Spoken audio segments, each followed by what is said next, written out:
Chase, we have somehow made it back to another game of the friggin' year. We did. We barely made it. That's you're not lying, and the show's going to feel it tonight. This is going to be probably the most different approach to game of the year that we've had in the history of our show. We are down a person, and that makes for a very interesting approach to how do two people who are distinctively different in a lot of their gaming tastes celebrate games in a way that feels representative of who we are as a show. Yeah, I mean, we're not diametrically opposed. I think we have a lot of similarities and share a lot of opinions on video games and things in video games, but we're not exactly the same. And No. we used to do game of the year in the giant bomb style where we'd have a big argument, and we thought the argument was fun for people to listen to. So you just record it all, and they were very long podcasts, and I had a lot of fun, but I also love arguing. Yes. But yeah, with two people, that style just doesn't work. Like if the two of us are stubborn on a topic, and neither of us wants to budge, we have no third person to break the tie with. So instead, we're gonna do it a little bit differently. We've made more like individualized categories where we each pick the games that we like, and it's more of I would say this is more of like a year in review than it is a I mean, game of the year crowning.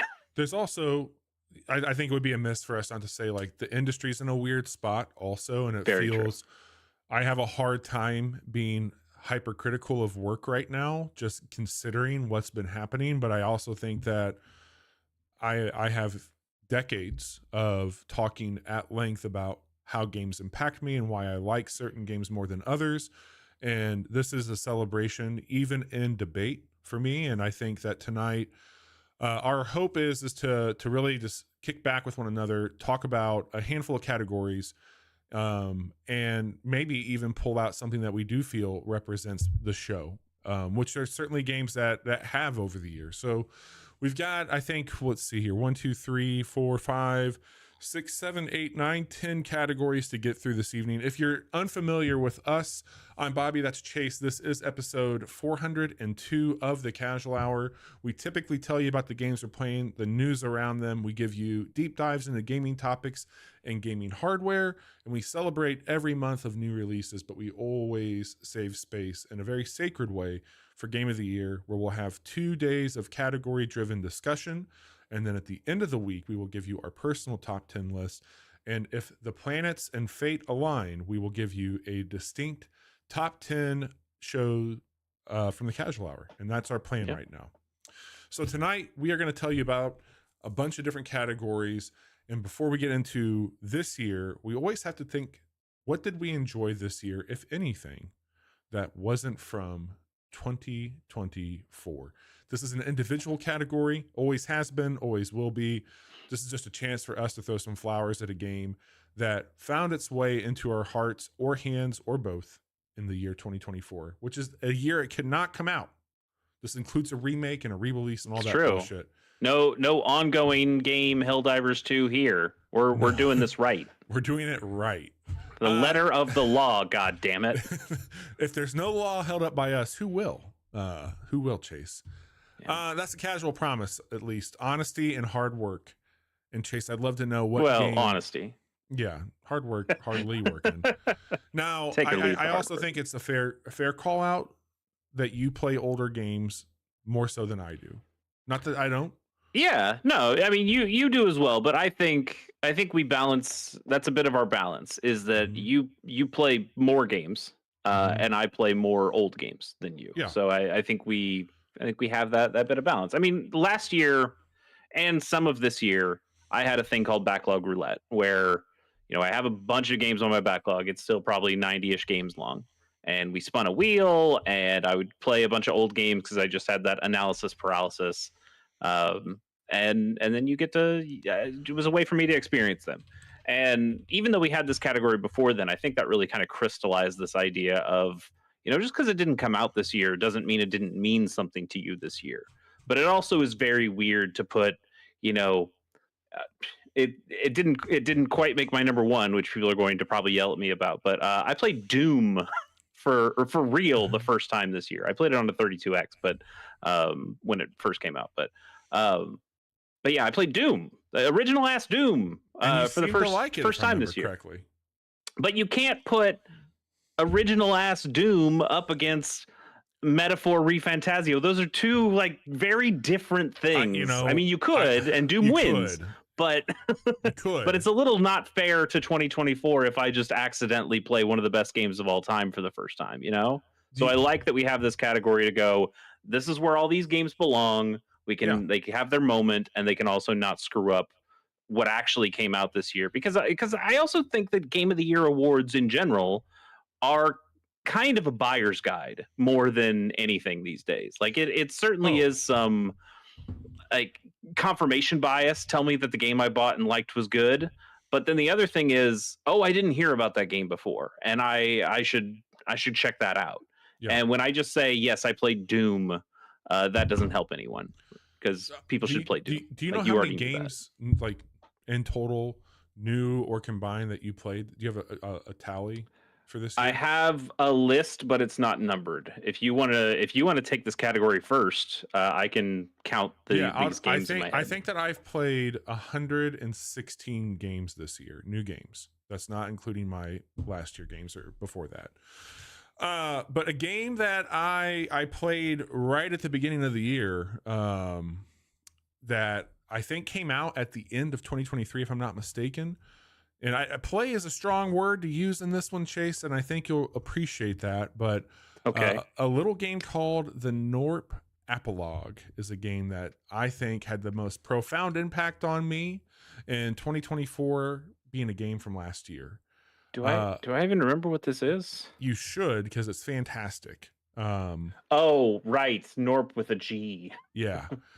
This is that idle clicker where you're just beating the shit out of a mountain of stuff, and like it's insane. It really like occupied a part of my brain for a good part of this year. It's just an idle game I kept.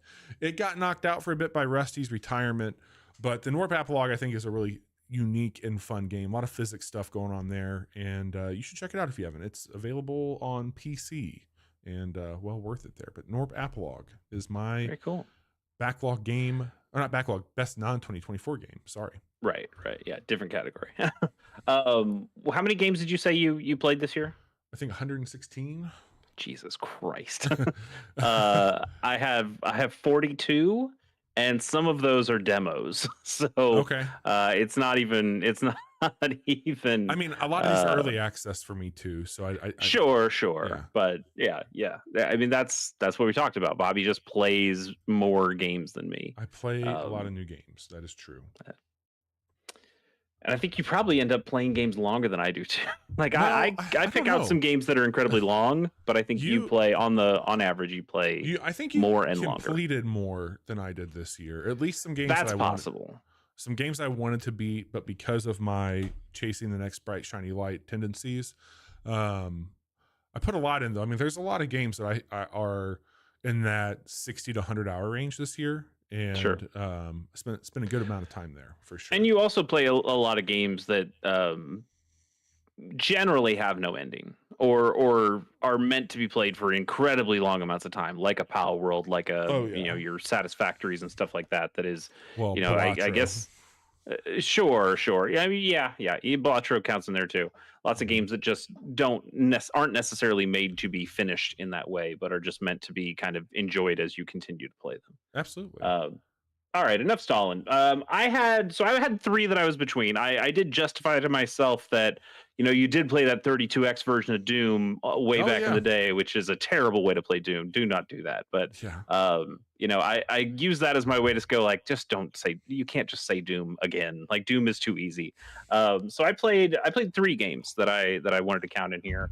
One of them pretty new and also pretty old. Star Ocean: The Second Story R, which came out at the tail end of last year. So I played it mostly this year.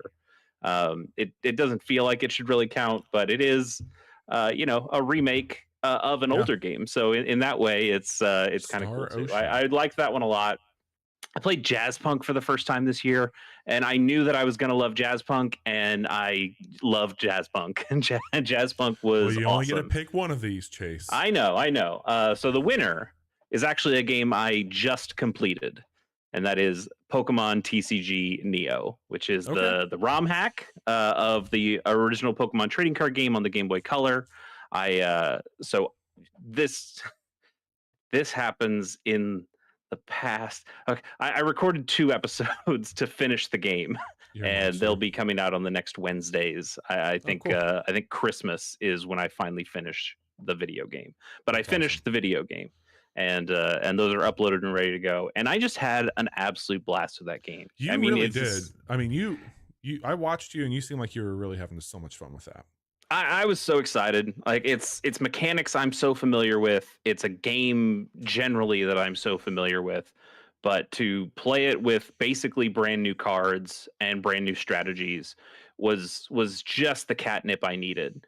Sure. And this hack I think was just wonderfully done. I did find one I believe bug in the game, unless I'm reading the card wrong, that pissed me off a little bit, but it ended up being fine. I just had an absolute blast with this, and it reignited my love for Pokemon cards at a perfect time because then the Pokemon TCG Pocket came out, and I continued to play that. That's So awesome. Pokemon cards I continue to be cool, but Neo was just even in the coolest thing I 2024, played. they are very, very cool. That's awesome. Yep, absolutely. All right, we're gonna reverse the roles here again. I'm gonna get it back over to you and then me, and so we're gonna move right over to our backlog game of the year. Chase, keep me honest here, but this is not necessarily a game that you didn't play. It could be a game that you wanted to play more of. It could be a game that you didn't play at all. It's just a game on your backlog that came out in 2024 that you did not put the time into that you wanted to. Is that fair? I think that is a fair way to describe it. Yeah. So in 2024, Chase, which you are the backlog king, this is sponsored by you. Yeah. Games need to be played, Chase, and which one are you going to put on the wheel moving forward? Well, Bobby, I'm gonna cheat a little bit here. Oh God. Yeah. I didn't just pick one game for this. I picked 50 of them because UFO 50 is my backlog game of the year. This one I heard am blown away by. I'm blown away. I've heard you talk about this game so goddamn long, Chase. It's true. This is the most basically a decade. criminal thing you've ever done in the history of this show. Like I know. I should be able to lay you to waste over this. I have multiple people extremely angry at me that I have not played UFO 50. I'm surprised I'm not more. I think it's just because I'm used to I love you. I love you. I love you. I'm used to this though. But God damn it, Chase, this is fucking insane. It's insane, and you should be so ashamed of yourself. I'm sorry. I am. Be ashamed of yourself. I am ashamed of myself. Have you met me? God, it's sorry. all self-loathing, baby. I did not expect to react that harshly to that, but Jesus Christ, man, this would be like me not playing a fucking Zelda or something, I feel. Yeah, it's surprising to me too, and it's also surprising that I've continued to somehow keep a relative media blackout on it. I've got one just not talked about it. Yeah, I've got one friend specifically who has talked a lot about it, or at least talked it up to me. And I just keep telling myself, you're gonna play that game when it comes out on the Switch, which it will. And it'll be great. By the way, like, I believe they said it was coming to Switch before the game came out, but it doesn't have a release date or window or anything like that.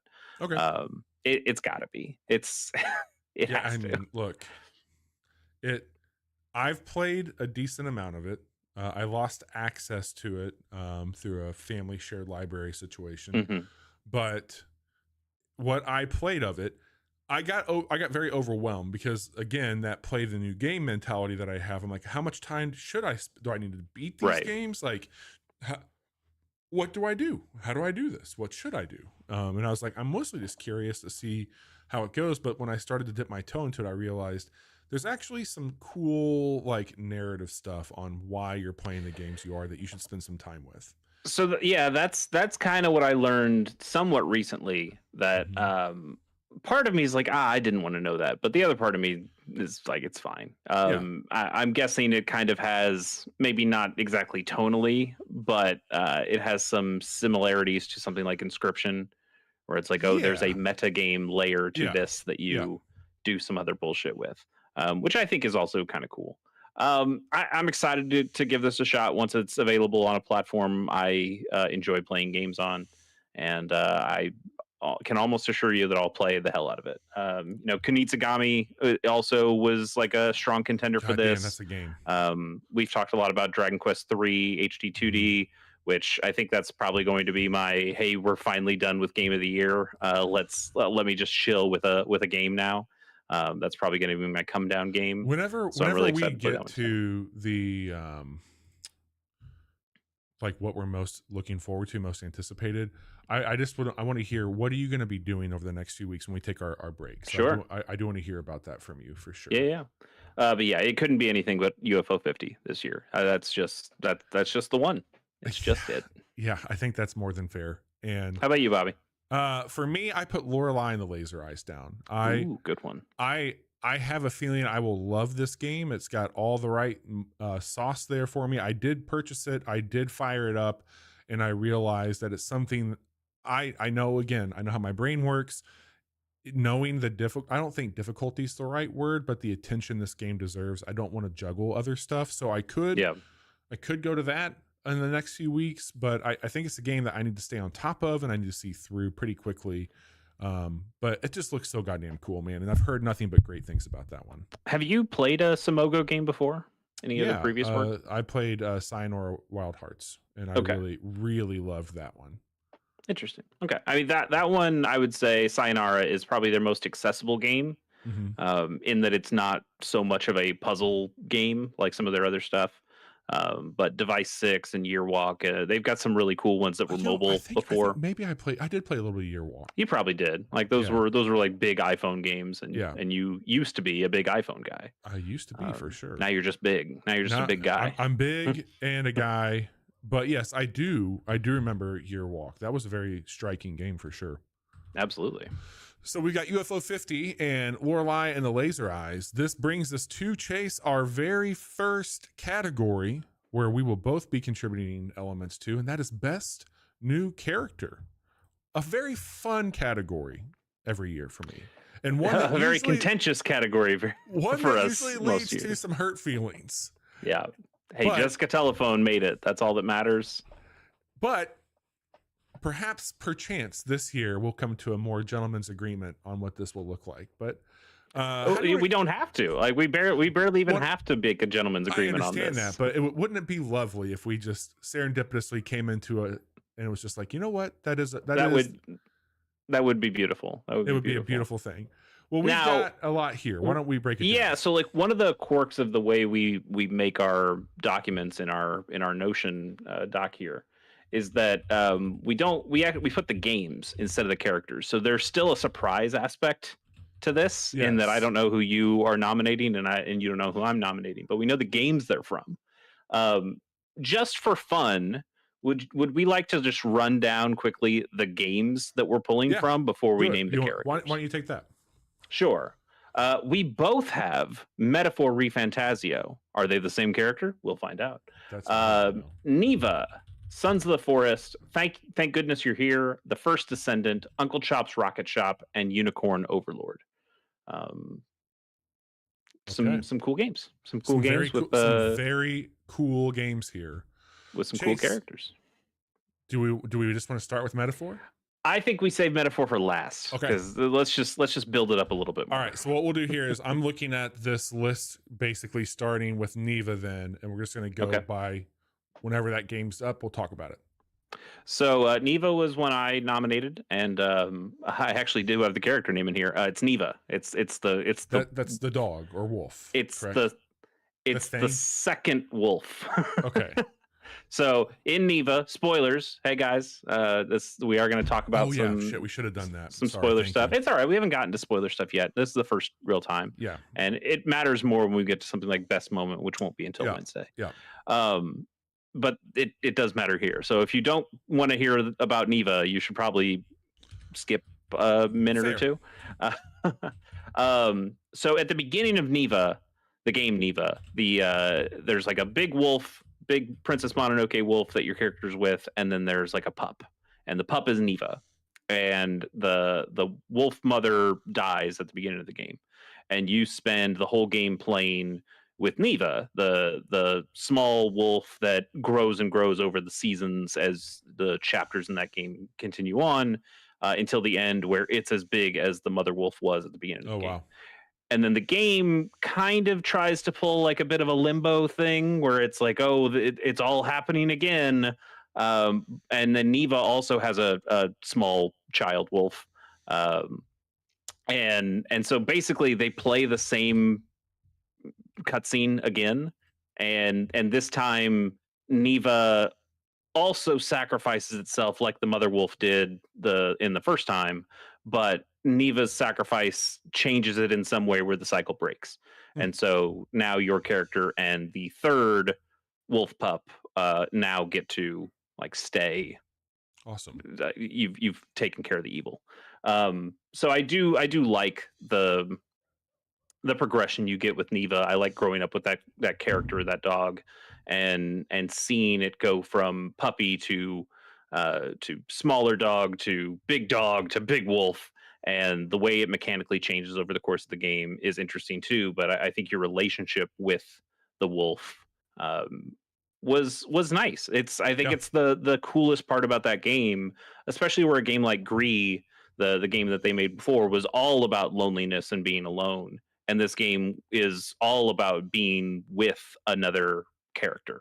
Yeah. And I think that other character really added something to this game to make it not just feel like they made Gree again. Because That's in a lot awesome. of ways they just made Gree again. Well, yeah. But Neva, I think, elevates that to something new and different. And so Neva is there. That's awesome. I still need to play that game. God damn it. Yeah. Sorry, that was also a long description. That's okay. I'll keep the rest of them shorter. I know we've got things Yeah. to do. I have Sons of the Forest up next here, Chase, and you can probably guess why I would want to have Kelvin as one of my best characters of the year. I believe that. Kelvin, if you didn't remember, he was the individual that was suffering an injury to the head region after landing, and becomes your confidant that does anything literally that you ask him to do by writing on a piece of paper. He doesn't like tree houses, though. From he my doesn't like tree houses, but some might say what he does is pretty cool, and I am a big fan. Did you put him in a tuxedo at one point? I gave him not only a tuxedo and a boombox, and he followed me around as I put mutant heads on stakes that we're trying to take on our homestead. But yes, Okay. Kelvin's a good boy and deserves a recognition there. There was a lot of like you putting. Like it's not that Kelvin is a great character exactly. It's what you added to it's Kelvin. what you do. It's like which I Kelvin love. I think that's awesome. He's a great shell. I will say that much. I also picked a character from Thank Goodness You're Here. That would be Herbert the Gardener. If you don't remember who Herbert was, he had the green overalls and mustache. This is Matt Berry's character. He has, in my opinion, like one of the best jokes in it. He is just like the delivery and the tone and the aloofness and just the absurdity that is Herbert the Gardener in this fantastic little world of 2 to 3 hours we got to spend in. He was a very memorable character. I think I might go for the fish and chips lady, but I right fully support yours. God, she was so good. I also threw Valby on here. I just think Valby has a kick-ass design. She was from the first Descendant. She is the water-based character. She was my main. The sexy one. Well, they all are sexy, Chase. I know. It doesn't narrow it down at all, does it? What element of sexiness are you looking for? But yeah, Valby was who I mained. She had like this kind of atomic pinup girl from like the 50s look to her. Real rad character, very cool animations, very cool abilities. Just her story is pretty whatever, like the rest of that game. And then I have Uncle Chop's Rocket Shop on here, and my boy Druce, who not only runs the shop, but he's also a god demon creature. Must be nice. Yeah. But he's just, He's very sensitive when people don't like his coffee, to just understanding that none of this matters because he's going to get to do it the next day over and over again. He really appreciates you and encourages you to pay rent. He likes you to give back to society and give back to the customer. Druce is all right. He's a good dude. You really fell in love with that game. Like, how Dude. it's only been out, what, a week and a half? A week and a half. Jesus, that's great. I love that. I love that game so much. And talk about some inscription shit. Like, there's a portal that's now in my shop where it's like, you need to feed me what's on this page. And some of that stuff, it's like, I need something from another time. And I'm like, what the fuck does this even mean? And then I unlock the ability to have items that stay with my runs. And so, okay, like, if I just like throw a container in one of my runs, grab it the next one and throw it into it then. So like, there's some stuff you have to plan for and things that you have to do in a very particular order. I also am working for the Magpies now. I'm selling some little gym kits on the side in between my repairs. It's a lot going on. You can swing by the shop sometime. And that gets through my nominations, Chase. It looks like we have one more from you. Yeah, outside of Metaphor, which we'll both talk about here in a second. But I had Unicorn Overlord. There are lots of characters that I think look pretty cool. I'm not out here saying the storytelling in Unicorn Overlord is that great. It's not really. But I think the character designs are generally pretty cool. Very striking game. But there was one character that was both design and mechanics that I just ended up really falling in love with, and that is it's not exactly a secret character, but it is kind of like a bonus character, and that is Amalia, who is the reward you get for completing the Colosseum. And she is a mountain of a woman. She is so tall. She is twice the size as any other character in the game. Like this, she has this giant tower shield that is also twice as tall as any character in the game. She's got an eye patch. She's got a giant sword. And when you get her, it takes some doing to get her, but once you get her, you get like a solid 5 to 10 hours of she can just solo everything. Fuck them all. Let Amalia take care of it. And then you put her in a squad with some other people, and she can become an incredibly good squad unit. But I just enjoyed her animations, her attitude. She's just big lady, but she plays big lady real good. I love that. I love it. All right, Chase, why did you pick Hulkenberg? I did pick Hulkenberg, and Hulkenberg. I knew you picked Hulkenberg because you haven't played enough of that game to pick later characters. I have a couple of later characters I considered for this, but yeah, for Metaphor ReFantazio, I like Hulkenberg. She is really like what the story revolves around, in my opinion. Yeah. So she was there when the prince got at the beginning. There's some flashbacks where you see a young Hulkenberg, but now she is just kind of this stoic knight lady. She's generally really buttoned up and is very by the book. We're going to do things correctly. She's very gallant and wants to serve her kingdom and her prince, and she's, we're going to do these things right. But then you get to a part of the game where somebody gives you weird food, and she's like, I'll have some of that. You're like, what? This shit looks terrible. This is like slimy. This is, somehow this is like a weird insect steak, and all the rest of your party, including yourself, are like, I don't know about this. And she's like, I don't know. It tastes pretty good to me. And they all just look at her and like, what the fuck are you talking about? And then it just becomes a running gag that basically anytime food gets mentioned at all, or meat gets mentioned at all. I got to one of the last dungeons in that game. Is you go and fight this giant bird, and you kill the bird, and it's there, and Hulkenberg just walks up to it, and she looks really sad. And your character's like, I mean, I know that birds live for like thousands of years, but it's not, it's why are you so sad about it? And she's like, one of you guys mentioned the meat on this thing. Oh God. And cooking this up, and I was just thinking, should we take this back? And like, no, we're not taking back 1,000-year-old bird. and finally, one of the people who is like a cook in the party, he goes, that meat's like gonna be like leather. It's 1,000 years old. There's no way that's good meat. And she's like, yeah, I guess. And she just like Charlie Brown walks away. That she's so sad that she cannot eat this giant ancient monster bird that you just killed. And the rest of you are like, we can just go get dinner at like a real place. She's like, yeah, fine. I love Hulkenberg. She's so Hulkenberg's good. great. I Why'd you pick did. Hulkenberg? I mean, I did a lot of the same reasons you did, but I think when I first saw her in the game, there was like this confidence factor. I'm like, God, she looks cool. She is like very confident in what she's doing. I hope she becomes a party member. Like, she has to be a party member. Like, when I saw that, and then when she was like, she's a knight, I was like, that makes complete sense. Like, this protective quality that she has, like, there is something very endearing about her loyalty to like the crew, even though like they're kind of ragtag and coming together. I feel like her instincts of why she's pursuing what she is matches those. She seems like the type of person that will drop what she's doing to help out.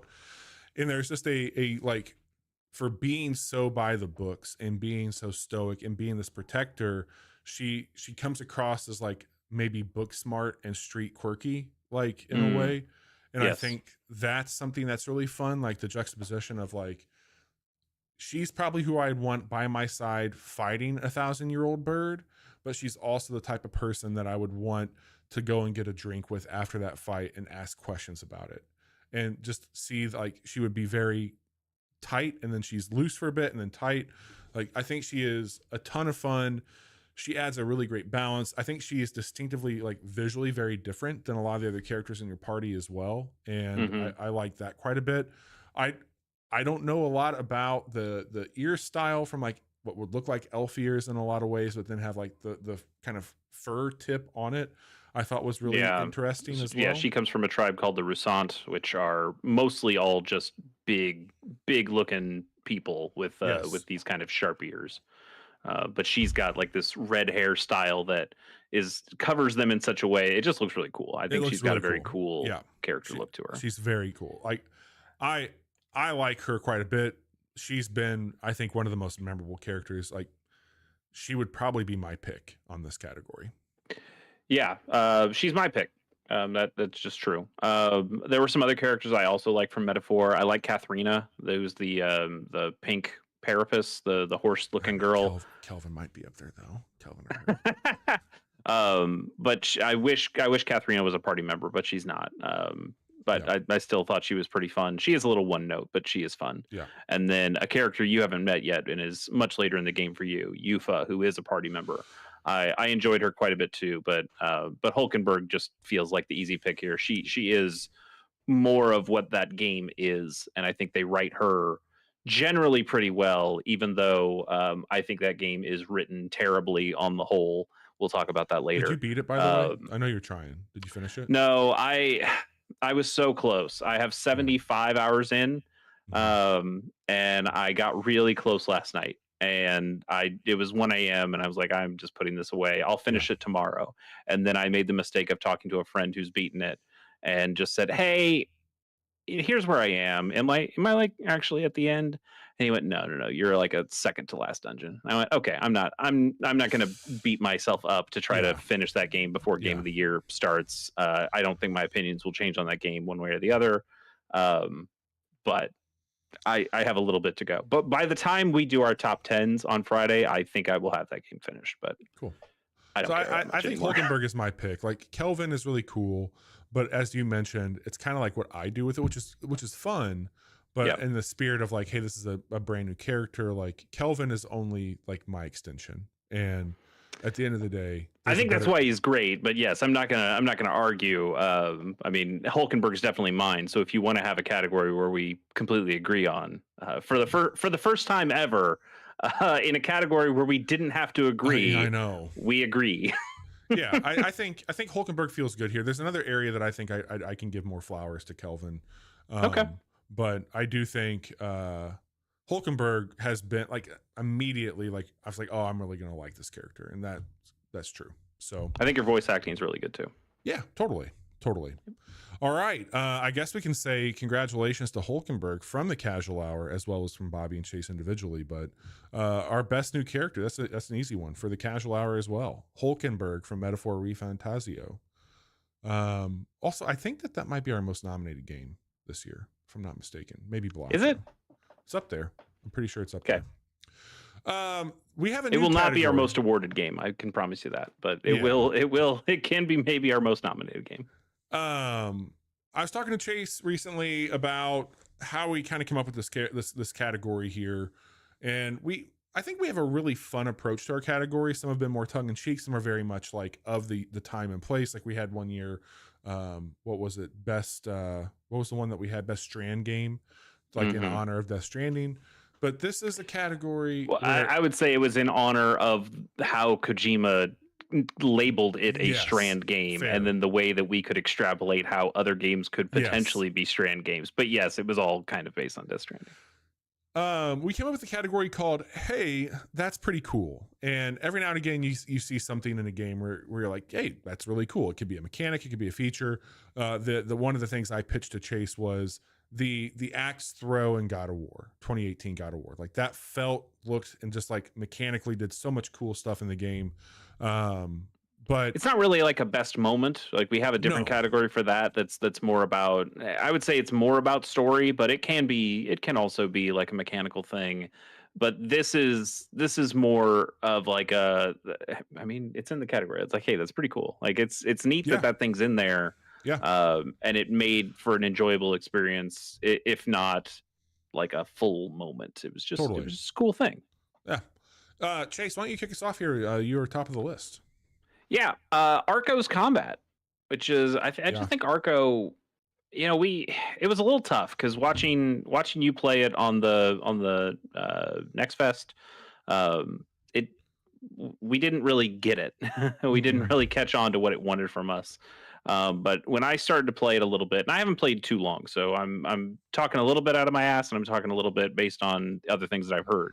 But when I started to understand what that combat is asking from you and the way it blends turn-based and real-time combat, and one of the interesting things how it's able to play with that a little bit is that so the way combat works is like it's kind of like Knights of the Republic in a way where it stops the action at certain points and lets you say what do you want to do next, and then it plays those out in real time until it stops again and says what do you want to do next. And you in similar ways of like an Into the Breach, you kind of get an idea of what the enemy's going to do, so you Totally. can plan around how to do that. But unlike Into the Breach, there is some real time aspects of it. um but in the story part of the game, you can do things that will make your character, like give your character regrets, and make your character Oh. feel bad in some way, Oh. and that will add little ghosts, little regretful ghosts into the combat. Like when you get into combat, so when the game freezes and you have all the time in the world to pick what move you want to do, where you want to move, all of that good stuff. Now sometimes a little ghost will pop up and it will spelunky style try to come to your Oh. character, and it makes you go, okay, I can't just think about this forever because the ghost is going to come and hurt me. I need to like actually move this along to get the ghost to go away, and so I can get back Nice. to the actual game. And I like that way that it adds a little pressure to an already pretty cool combat system. And you can also turn it off, which is also very nice. You can just turn off Yeah. the mournful, regretful ghosts and go, I don't want to deal with that shit. Um, but I think Arco's combat, just on the whole, has some really neat ideas in the way that they combine I all of their I should attacks have and then played the way that. they bring story into it too. I should have played that one. I should play more of it, and I Yeah. plan to. But yeah, it still left a cool enough impression on me that I wanted to talk about it here. Awesome. I got two here for us to get through. Crypt Master. This is one that you definitely helped me out with. I thought the mechanic of fighting and just the loot that you would get, like in a traditional dungeon crawler where you have those classes, they're learning words that would be designated for elements of like armor, boot. I think there was one that was splash. There's just some Something like that, yeah. really cool that you can like find words and you use those to unlock chests, and you also use those in combat. It's just I don't think they're the first ones to do anything like this, but I think they packaged it up in a really neat way where I was like, you know what, that's pretty cool. Yeah, I mean, And you see like a game like Typing of the Dead Yeah. from way back, where you're typing out letters to and sentences and words to kill the zombies. But in this one, you're doing a similar thing. But I like the touch of these are these are weapons, like these are equips. You're Yeah. equipping words, and they not only do an action when you write them out, but they get used in some, Yeah. they're consumable in some way, and you can lose letters, and not be able to do attacks as well. I think there's a lot of really cool stuff in there. It also seems hard as fuck to play, Without a even buddy.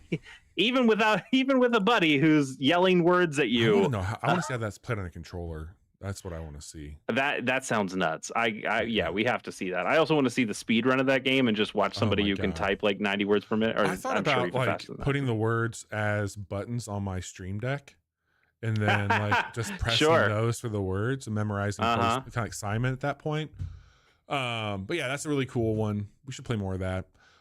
Dragon Age Veilguard, I love the loot system. So the rarity of the loot increases if you already own it and you pick up the same one. So I might have Chase's dagger as a blue item.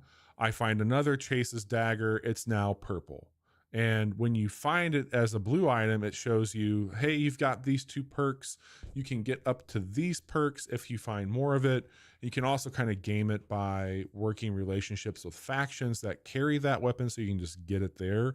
But that was a really nice, like, hey, you already have this weapon, you like it.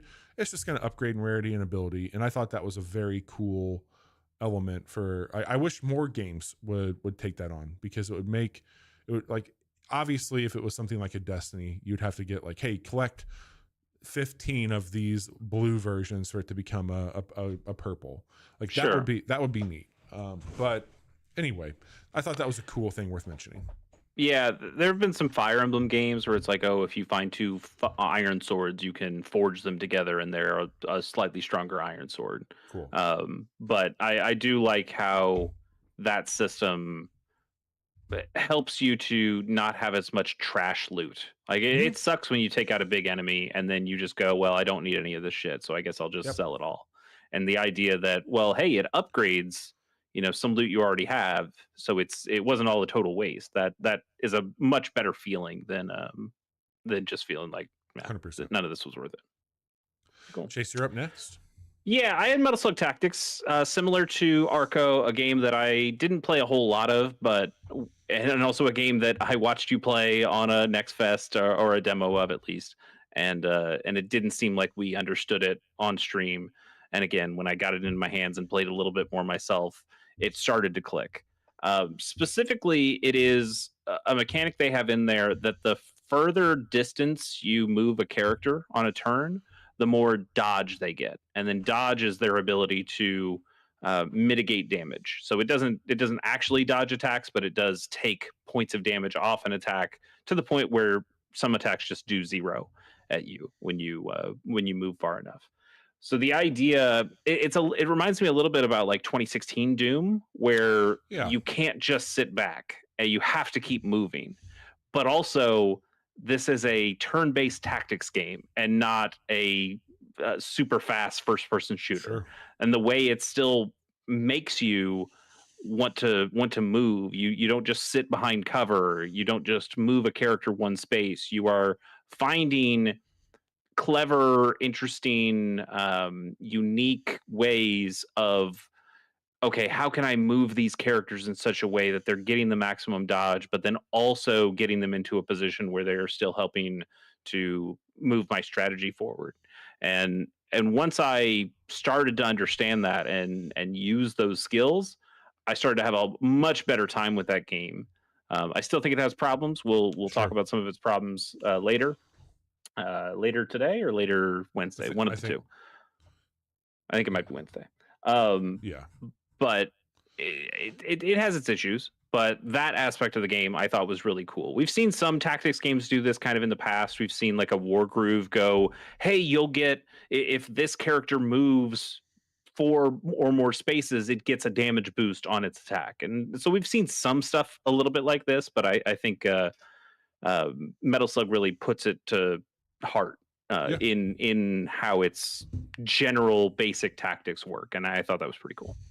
Hell yeah. I need to play more of that. I know I bounced off of it, but maybe we can fire that up on a Monday in I 2025 think that'd be sometime. great on a Monday stream. Yeah. Me having a little bit more experience can help you Yeah. um, Would figure love that. out, whether you like that thing or not. Would love that. Look, Chase, there's nothing cooler than skating around on a sword in Metaphor Refantasio. That is pretty cool. That's a cool thing. You go a little bit quicker, but you look cool doing it. And I should call that out. Yeah, that's kind of all it is, but it is really cool. It is very cool. You might not think this is cool. You might think this is annoying, but your car gets quirks in Pacific Drive. And if you don't remember what this is, you are driving into the zone deeper and deeper in a very weird world. And in a kind of fucked up station wagon, right? in a kind of fucked up station wagon. And to give you an example, you might go out into the zone, and all of a sudden, when you turn left, your right door opens and your headlights go off. And so you're like, what the fuck's happening here? You go back to the shop and you literally open up what looks like an not Ace Hardware, but an AutoZone 1980s DOS interface where it's like 4 colors, and then it becomes kind of Baba Is You, because then you're trying to do you have to give it the quirk items that are happening. So in this case, it's like when steering wheel goes left, right passenger door opens. And then if you diagnose the problem correctly in the system, like using the logic it has, it creates a solve and it fixes your car for you. Interesting. So it's a neat little thing that you get to do back in the shop. And you pick up these things and you're out there, like cruising through electrical fields. Your car's going to get fucked up. So in Pacific Drive, you've got to come back and diagnose the car. And I think that's a pretty cool thing in a survival game. I do like that as like an exaggeration of, when you've driven like a beater car, and it's like, before it starts, you've got to, hit the clutch a couple times, and you got your wipers on. Exactly. Yes. Yeah. And but like when you treat her right, then she'll get you where you need to go.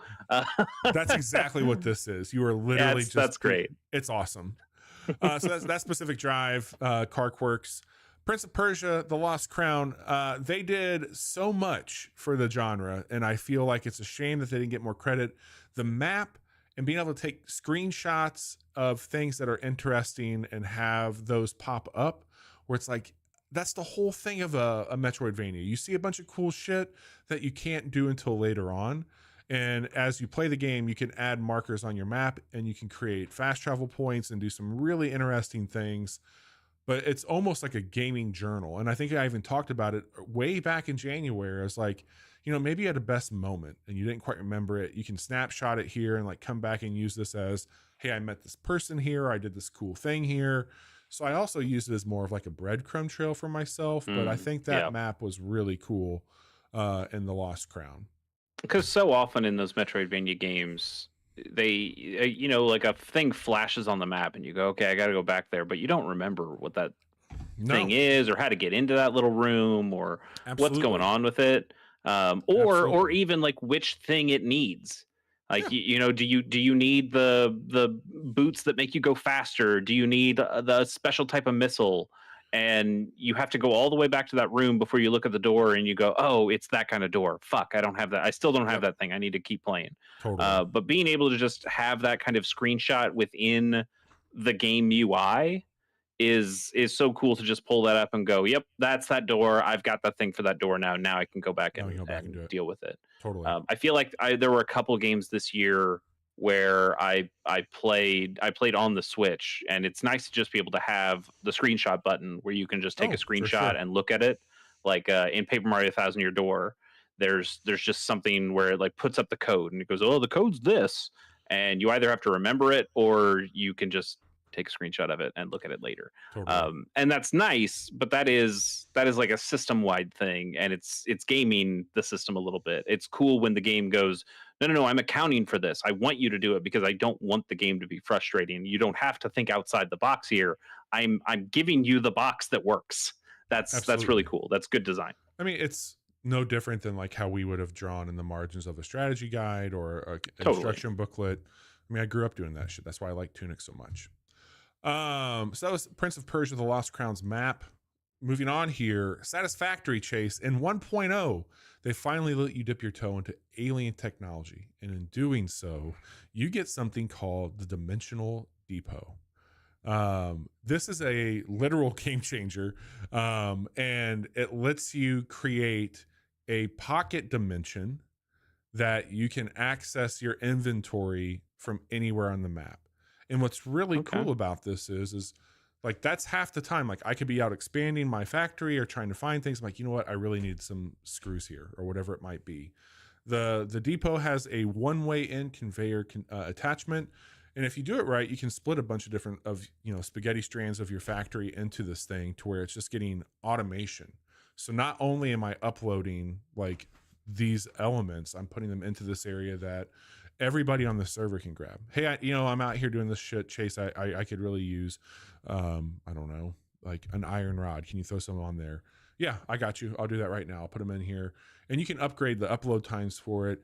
But it solves a lot of problems in a way that doesn't feel like quite the MacGuffin it sounds like right now because it's using alien technology in a way. But it's something in the genre that I'm surprised more games did not solve before this, and I think it's done in a way that really is impressive. But it just makes for a huge quality of life, and it kind of eliminates the, well, where do I put my base? Well, you put your base where you want your base, and you find the resources and you set them up to go into the dimensional depot and do that. So it's a little bit later game, and it's tied to a very rare currency, so you can't have a shit ton of them, but you can have quite a few, which is fun. Very cool. We talked about him earlier, but Kelvin from Sons of the Forest is one of the coolest things in a survival craft genre I have seen. And as I've gotten older and my time playing these games with people has gotten smaller, and again, like these are very niche genres, so you don't always find the sickos, but they're out there. So it's hard because like sometimes like I just want to build, I don't want to stop to go cut down more wood and do all this shit. But having somebody that I can just say like, hey, I need food, go get me some food, or hey, I need this moved here, go and organize and stack this. Having somebody that you can control that's there with you solves so many problems, and what probably adverts people from playing the genre, because it's like, I don't want to punch trees all day, I just want to do this. Well, now you can. It's a little bit slower than if you had a real person, but I think it's one of the most inventive, and I think packaging it up in a giant doofus that is Kelvin was a brilliant way of doing it, and I think they've done a great job with it. Yeah, I mean, it's one of the things that I was really sad about for you. I hate these games. I don't want to play Yeah. these games at all. And sometimes you would rope other people into Yeah. playing these games with you, and they'd play for, a week or two or three, and then they'd fall off because they want to play other games and they don't have the dedication that you do to this The sickness. sickness. Yeah. Um, Yeah. so it's really cool that there is a fix or Mhm. some type of solution that is allowing you to continue to play these games and getting that experience, because it really bummed me out when you play a game like oh, what's the Grounded? That's the one Grounded. I'm thinking of, right? And you go, hey, look, I built houses for all of you if you want to Yeah. come and I know you guys were busy for a couple weeks, but you're gonna come right back, right? Here's Yeah. all this stuff I No, built. And we're like, they're never coming back, they never buddy. come. They went Yeah, to get they went cigarettes.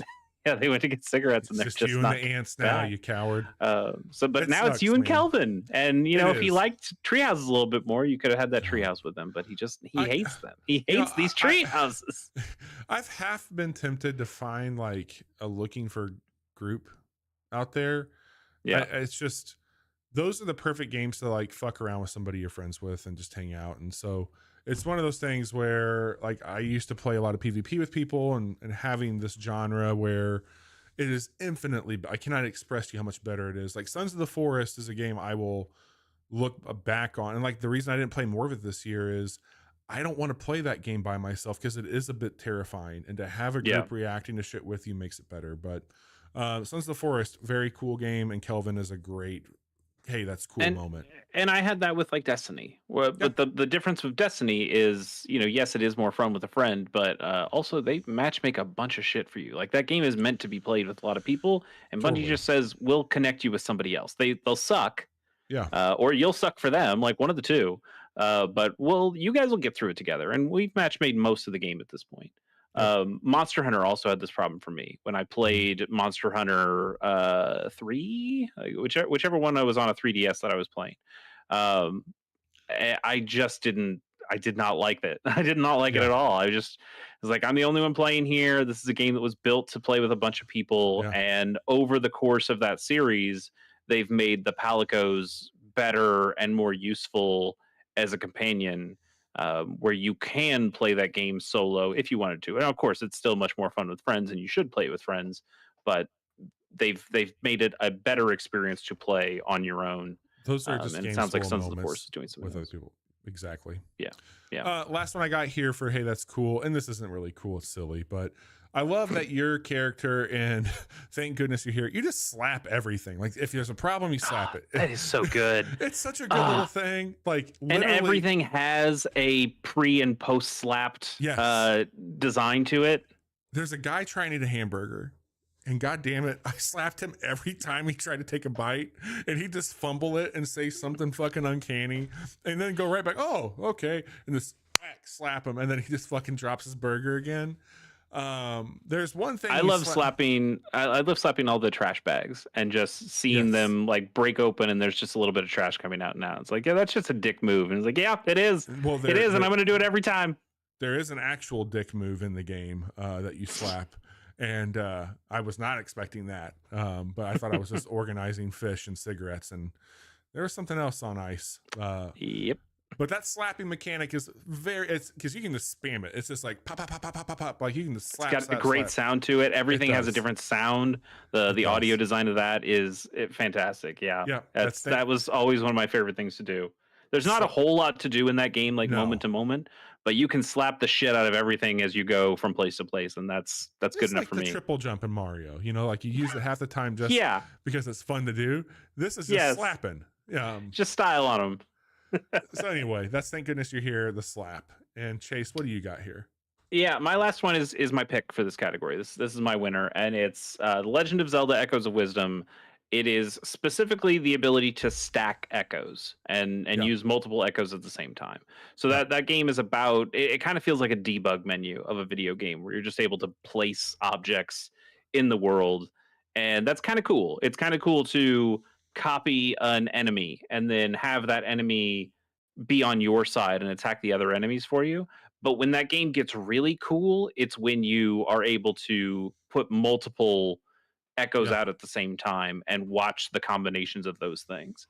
Like there is there's some things where it's like you put this thing out first and then you put out this other echo that has a fire of some sort or is fiery, and then you can burn that first echo on the second echo, and now it's a flaming one of those, and now you send that out to an enemy. And I loved the kind of emergent gameplay you would get where 100%. You just see like, okay, maybe if I try this, and you throw out a couple of echoes and see if that works.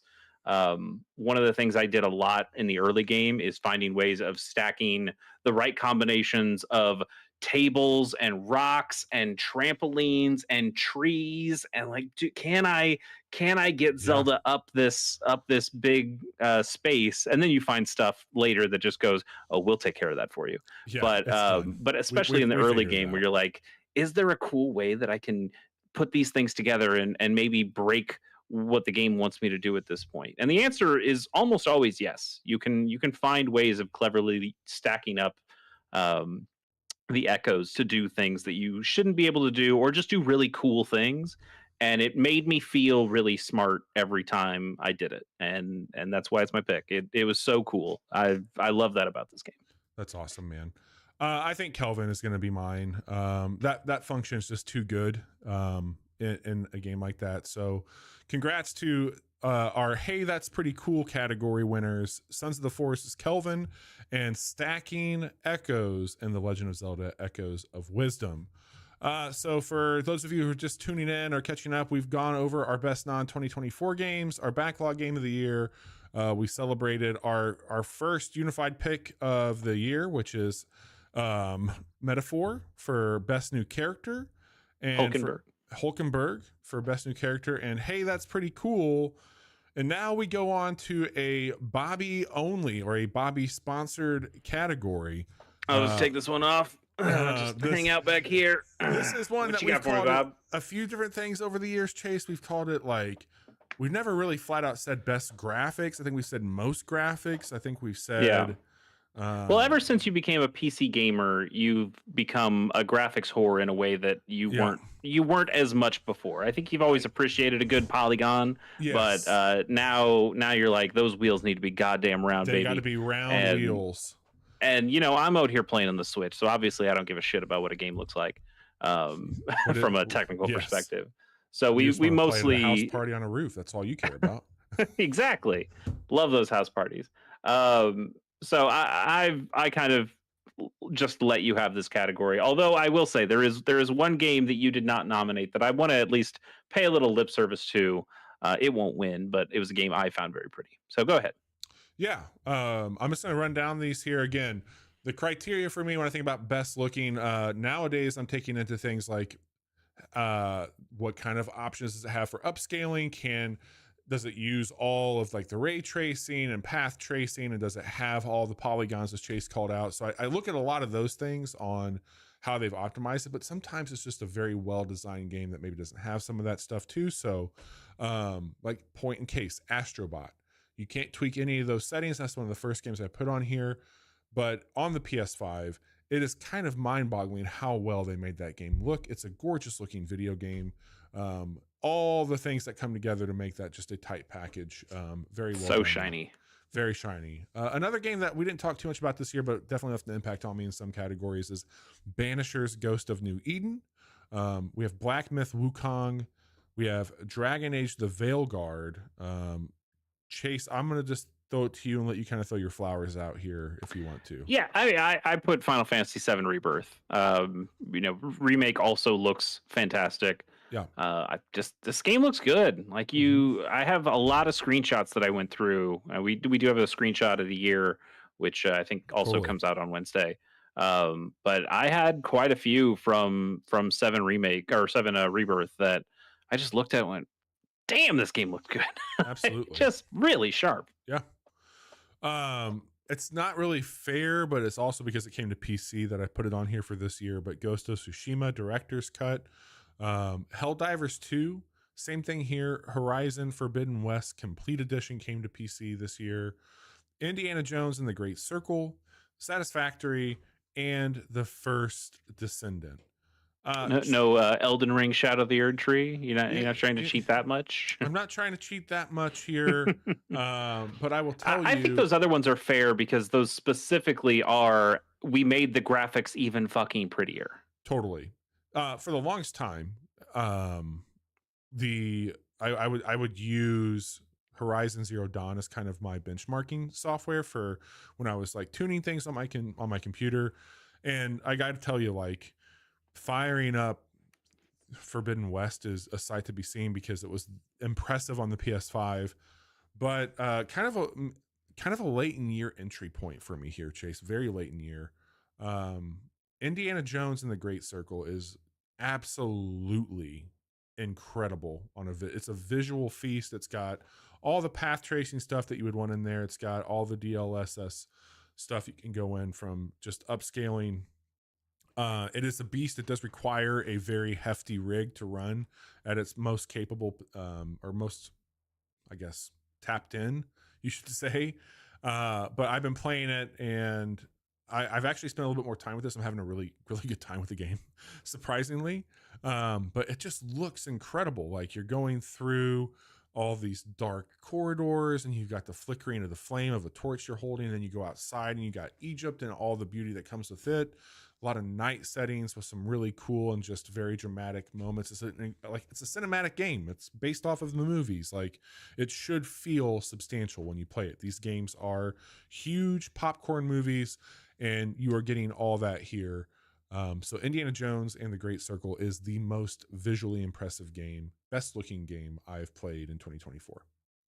Very nice. Yeah. And that brings us up to a gargantuan, always. I would say this is our longest list every year, and that is best style. Chase, what is best style? So best style, it's our It's a combination of a couple things. Like, Giant Bomb we talked about before. That's a lot of the inspiration from these awards to begin with. But they had, a best style, Best where style. it was a little bit about attitude and vibe more than it was necessarily about anything else. We also just had like a best looking category, so I think you could. A lot of people would make the assumption, oh, well, you have like a best graphics technical and a best graphics like art direction. And all of these are valid ways of doing it, but I think the way that we've done it, just so we don't have a billion separate categories, because you could Yes. cut this up a number of ways, but it is just like the total package. Like, what is just the coolest thing in terms of graphics, in terms of music, in terms of just the way it makes you feel as you play it. I think that's where we've kind of landed on what this best style is. And it can mean so many things to so many people, which is why it was always a contentious, difficult category to um, to have us debate about, and still probably a very difficult one for us to pick individual winners on. But it does lead us to talk about a lot of really cool games that are cool in a lot of different ways, and so I like this category just as a whatever it means to you kind of thing, especially this year where you know your pick does not have to be my pick. Totally. And I think that this is one where it's probably fair for us to say, like, I don't know, like, artist objective in a lot of ways. I Yeah, think that, like, we all appreciate and approach things very differently in games. Like, I think that it's no secret that Chase and I tend to be very into more of the indie genre of video games, and with that, I think you get a lot more risk taking, and you might have things where it's like we're going to cash all of our budget in on just a kick-ass design, and maybe the mechanics are going to be lacking, and we'll still fall and fawn over that game. But I think for the most part, this is a very subjective category that in the past has been hard, but sometimes we come together and we'll be like, yeah, that absolutely had it. So yeah. how do you want to go Now, about this? Do you want to I think we should at least name all the games. But instead of taking time just to, list it? yeah, I think we list all the games, Okay. and I would say no more than five we like really talk about Okay. each. Do you want me to just run down this list really quick then? Please do. That would be Okay. great. All right. First one up is Blood, or hashtag Blood, BLUD. We have Angerfoot, Animal Well, Arco, Astrobot, Balatro, or Balatro, Children of the Sun, Cryptmaster, Dungeons of Hinterberg, Flock, Haunty, I Am Your Beast, Kill Knight, Mars After Midnight, Metal Slug Tactics, Metaphor Refantasio, Neva, Pacific Drive, Pepper Grinder, Shim, Summer House, Thank Goodness You're Here, UFO 50, Uncle Chop's Rocket Shop, UFO 50 put on there by Bobby Pease, not Chase Kinnicky. Yeah, that's Uncle true. Chop's Rocket Shop, Unicorn Overlord, and Zenless Zone Zero. Also, Shim, man, I forgot about Shim. I didn't play Shim, so I also really couldn't put that on there. But fuck, Shim looks so good. It looks so good. There are some fucking gorgeous, very cool games and very cool style this year in a Yeah, lot of things. absolutely. I've got a few that I think are way up there for me, Chase, when it comes to this Yeah, I've category. got three that I'm like, these three had to be up there for me, but I've got a couple others that I wouldn't mind giving a little honorable mention to. Yeah. Um, I think let me just do this. If it's cool with you, I think there's 5 games we're going to talk a lot about. So I'm going to call them out and I'm going to let you just kind of fill in what you want to around that. Does that work for you? Sure. I think that we're going to talk a lot about Animal Well. I think we're going to talk a lot about Children of the Sun. I think we're going to talk a lot about Metaphor, Summer House, and Thank Goodness You're Here. I think those are the Okay. games that we'll probably spend a good amount of time on. So of those, it's missing one that I would put in my top Oh, three and if I was Balatro, making a sorry. top three. Balatro. Yeah, Forgot yeah. that. It's missing one that I would put in my top three, and that's Neva. Yeah. It's a little unfair. It's a lot. It's a lot for the same reason I love Gree. I think that studio just makes incredibly gorgeous games. Again, I probably took the most screenshots. No, I definitely took the most screenshots of Neva this year, and I could just put them all together and make a nice screensaver collection. That game is just so good. You will see a little bit when we get to our screenshot of the year of Neva has some really striking scenes to it. So I thought that game was gorgeous, and it would be in my top three if I was doing a top three. But I agree, the ones that you mentioned are the ones that are more If representative of both of our opinions. if I was gonna do a top three for myself, I would absolutely have Uncle Chop's Rocket Shop in there. I think the style of that game is Totally. If I played that game fantastic. for just 5 minutes, I'm sure I would put it up there too. Yeah, I think it's so fucking cool. it's very cool, man. I love that game, but I think that over this year I've had a few very high watermarks on this genre that like it's always kind of been all right, you need to beat this. Cool, you're standing beside this now. You're right up there with it. And um I think I actually have a number one also on here. Okay. But I don't know I don't know how you want to get into it. Uh, I can tell you right now. no, don't tell me your number one. Tell Okay. me, like what else would be in your top. Just tell me what your top three would be. There. My How about my that? top 3 of this list that we have right now No, would no, no. Like just generally your top three. my top Uncle Chop's Rocket Shop's going to be on there, and then what are the other two? I would put Animal Well, and I would put Thank Goodness You're Here. Okay.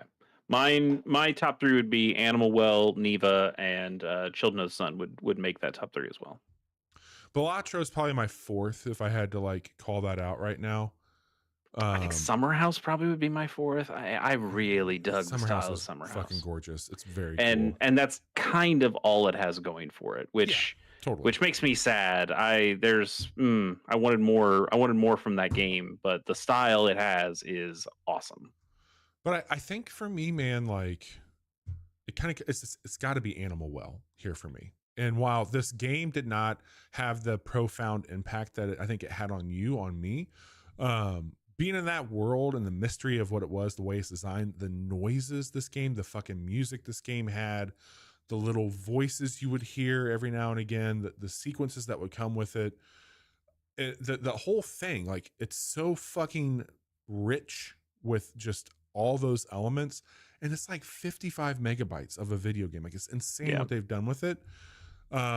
But also when I think about style, there's so much that comes with it, like the zeitgeist. That's the style of it. Like there's something about this game, the impact it had on the culture. I think what it did in the genre is really impressive here.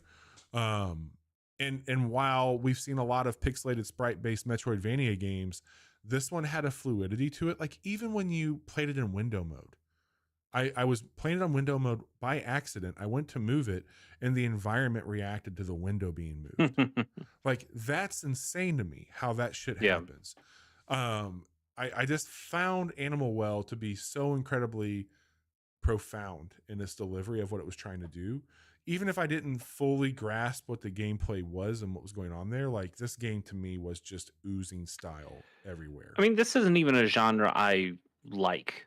Yeah. There have been a handful of games I've played in this kind of Metroidvania style that I enjoy. Smaller stuff like Gato Roboto or oh shit, what's the Luchador one? Uh, Luchador. fuck. Luchador one. Hang on. It's Guacamelee. Guacamelee. Thank you, Yeah. Jesus. I Yeah. had that in my head 2 seconds ago and Yeah. just it completely I got blanked. you. So like there are a couple games in this genre that I do enjoy, but I'm just generally not a fan of Metroidvanias at all. Mhm. And yet the style, the tone, the feel of everything that Animal Well had going on got me through it. It was the Yeah. one pulling me and going, no, no, no, you should play a little bit more. You should see all the rest of this.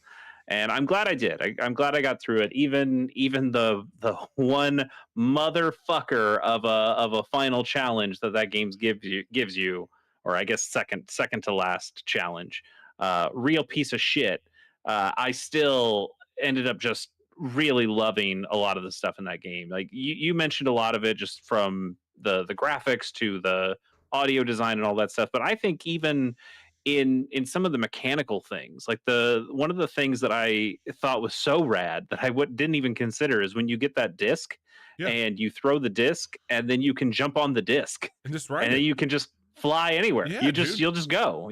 I mean, you can only fly on the Damn, we should have put x-axis or that whatever. should have been a that's pretty cool moment. It was pretty cool. I considered it for that. But there's just a lot of things that you're like, damn, this just plays really I mean, nicely. It feels it's a game that feels like it should not have the physics that it does. Like a game that's that what's looks like crazy. that. Yeah, a game that The looks like that lighting, should all that. be a lot more. I don't know. It should play in a very certain way, and this game doesn't play in the way that it looks like it should, and it's awesome. It's so cool. I It's really, really did enjoy my time with Animal Well. yeah. I love the style of that game. Like it is my style of what I want in one of these. Like I fucking adored how much it looked. It was great. Yeah. What would be your top three? It's not my pick though. Yeah, My number one personal pick is Children of the Sun. fair. That game is violent It in really is. not just its content and not just like what the story is, which it is extremely violent. You are shooting a bunch of dudes in the head. It's about cult leaders. It's about this fucked up girl. um, but the way this game looks, it's got like this overexposed feel to it. It's so grungy and grimy, but also this kind of, when like you see like a pool of oil or gasoline, and it's got that kind of shimmer, prismatic feel to it. Yeah. That's kind of just what I get like as a video It's got game. a Like grime to it. it's corrosive in a way, and it's Yeah. so cool. Just the oranges and blues. I dug It's so got much like about a how this game looked. staticness to it. Like when you're listening to something in perfect like stereo and then you get like a like something comes through really quick. Like it Totally. has disruption to it in a way. Like I mean it does that audibly in the game, but there is something about it where it's like I shouldn't be here. And not like Yes. in a horror game like I'm being like because you're the horror in this, like you are the scary thing, Right. but it has this sense of like this is really uncomfortable. Like this is just I don't want that. I don't want to be here right now. It is uncomfortable, Yeah. and yet I just had a great time looking Oh, at this thing. and The ragdolly physics, like the ways that all of this stuff comes together to make you feel like a badass while also looking the way it does. I just could never get it out of my head this entire year, and so Children of the Sun is my pick. But it sounds you, like Animal Well is the one that we both agree on, and I think that could be like a channel pick if we wanted to do that. Is yeah. Animal Well your number one? I think Animal Well's really high up there. I mean, like, thank goodness you're here. It's so hard. I mean, like, god damn it, It's the man. opposite of Children of the Sun. It's like I just want to be in that world for a bit, and I would say like I don't know how else this game would be a game without the style it has. Like this Yeah. would be a nothing thing that we would talk about if it wasn't for just how well executed the style of it was. Let me Um ask you this thing. Did you write to the developers after you beat it? no. Okay. In the credits of the game, it goes, "Hey, thanks for playing the game. Here's our address. Like, write us a letter, and we'll send you something cool." I didn't end up doing it because I feel like I played it a little after the fact where I Huh. thought they probably wouldn't No, do I it should have anymore. done But that. apparently, they were like sending you little doodles and extra stuff if you Oh. mailed them. I Which to me, like, no, it's not really the style of the video game, but I think that just contributes to the style of the whole production that makes me fall in love with this thing even more. I didn't love the video game part of it, and I think I had some major problems with how it played. That's going to keep it off like a top 10 for me, but I still respect the hell out of what they did, especially when it comes to a style perspective. I think for me, I'm gonna end up giving it to Uncle Chops. If it was my list, I would give it to Uncle You Chops. really love that game. It's I'm the so happy that it's the you dig it. it's the writing, it's the mechanics that they bring into it, it's the music, it's the look of everything. Like it's the fucking book that you get, the manual that has just the like most beautifully crafted diagrams of all this weird absurd shit. It reminds me so much of like what I loved about Tunic in that sense. I really like Wilbur and Druce, both as characters and how they're designed. I love all the quirky little writing that you get told. Like I love, in the same way I like spending time in the world of Thank Goodness You're Here. Uncle Chops is a place I would drink coffee in the morning. I would go there and have a cup of coffee with Druce and watch this shit happen. But my personal pick is Uncle Chops Rocket Shop from Style. Like, it has everything I want in a game. I get to do all the fun shit in this game. It's so much fun. And that is a hell of a surprise for me. Well, I'll leave it up to you how you want to present that, because you have a number one, I have a number one, but it sounds like the one we agree on the most I is think Animal Animal Well. Well But is probably the shows. I think that makes sense. yeah, absolutely. And I would not, like, I'm not upset at all. Like, it's in my top 3. Like, I think the world of that, like, design of that game, but Totally. I think we both had a lot of fun talking about that game over this year too. We talked about it a lot. And I feel like Animal Well, if you want it to be and you're cool with that, I would put Animal Well as the pick here. Yeah, I think it's the general pick. I still would like to call out that we have our Yeah. number ones for other things, but Yeah. yeah, if you want to make a thing, I know you like making our little skeets art. now Yeah. or whatever. Yeah, whatever art you want to do for it. If you want to have For that sure. included, I like having something that we agree on when Yeah, possible. man. I'm gonna go ahead and copy over to our Notion template the Jokers here. We're on to another new Okay. category. This is a fun one. This is very timely for this year. But we decided, because we love Balatro, or is it Balatro? Is that how you say it? Balatro. Balatro. Yeah, just Balatro. The way we've said it all the time. When we watched the Game Awards, I did definitely listen and go, wait a minute, they're all calling it Neva too. In fact, the dev comes up and he calls it Neva, and I was like, excuse me. But don't they say Neva in the game? In the game they say Neva, so I've been so pissed that I've been saying it wrong, and it's like, well, everybody calls it Neva, so fuck you. I'm gonna call it Neva now. But now it's too late. Now it's like, well, I've been calling it Neva too long. Now the other way sounds wrong. I can't do this. Why would you do this to me? Well, what we've But yes, got, Balatro I think is perfectly Okay. fine to say. Chase and I wanted to celebrate the Jokers of Balatro. If you're unfamiliar with Balatro, you should be familiar with it. It's a fantastic video game. In this game, there's 150 Jokers that are modifiers to what you play. And here we decided we were each going to pick 5 of those Jokers. And Chase and I are bringing those into the list here. And I'm surprised we only have 2. I thought we'd have a little bit more, but how do you want to do this? You just want to, like, celebrate each one and then you tell me what your pick is? Okay. Sure. Why don't you go through your list and then I'll do that, and then you tell me what your pick is. I'll tell you what my pick is. Okay. So again, we kept this category pretty open in that, I think you could pick your favorite Joker for whatever reasons. Most of the Jokers that I ended up picking were for the mechanical things they did, although I think the Jokers I picked also look pretty cool too.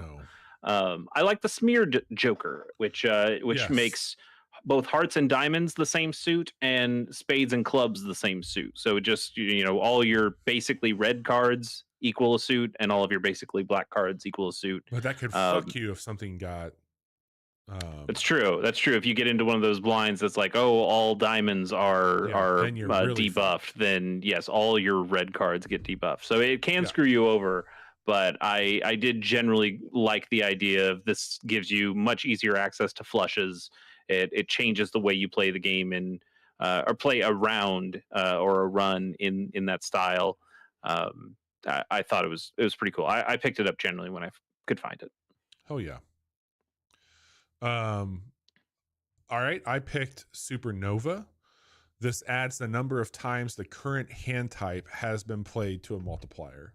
So depending on what your engine is, like if you're going for 2 pair, every time that you use 2 pair, it's going to add to the multiplier of that. So it can get really nasty if you're chasing a certain thing, a flush or whatever, but Supernova is a hell of a thing. If you have like the planets that you've been getting to boost up that style, but even if you have 2 different hands that you play often, if you have a 3 of a kind and a 2 pair, like it still tracks them separately, but it still bumps them both up as you play them. So it's not necessarily screwing you over by playing a different kind of hand, but it is just helping you even more if you can play a consistent hand over and over and over again. It is a good one. Yeah, Supernova rules.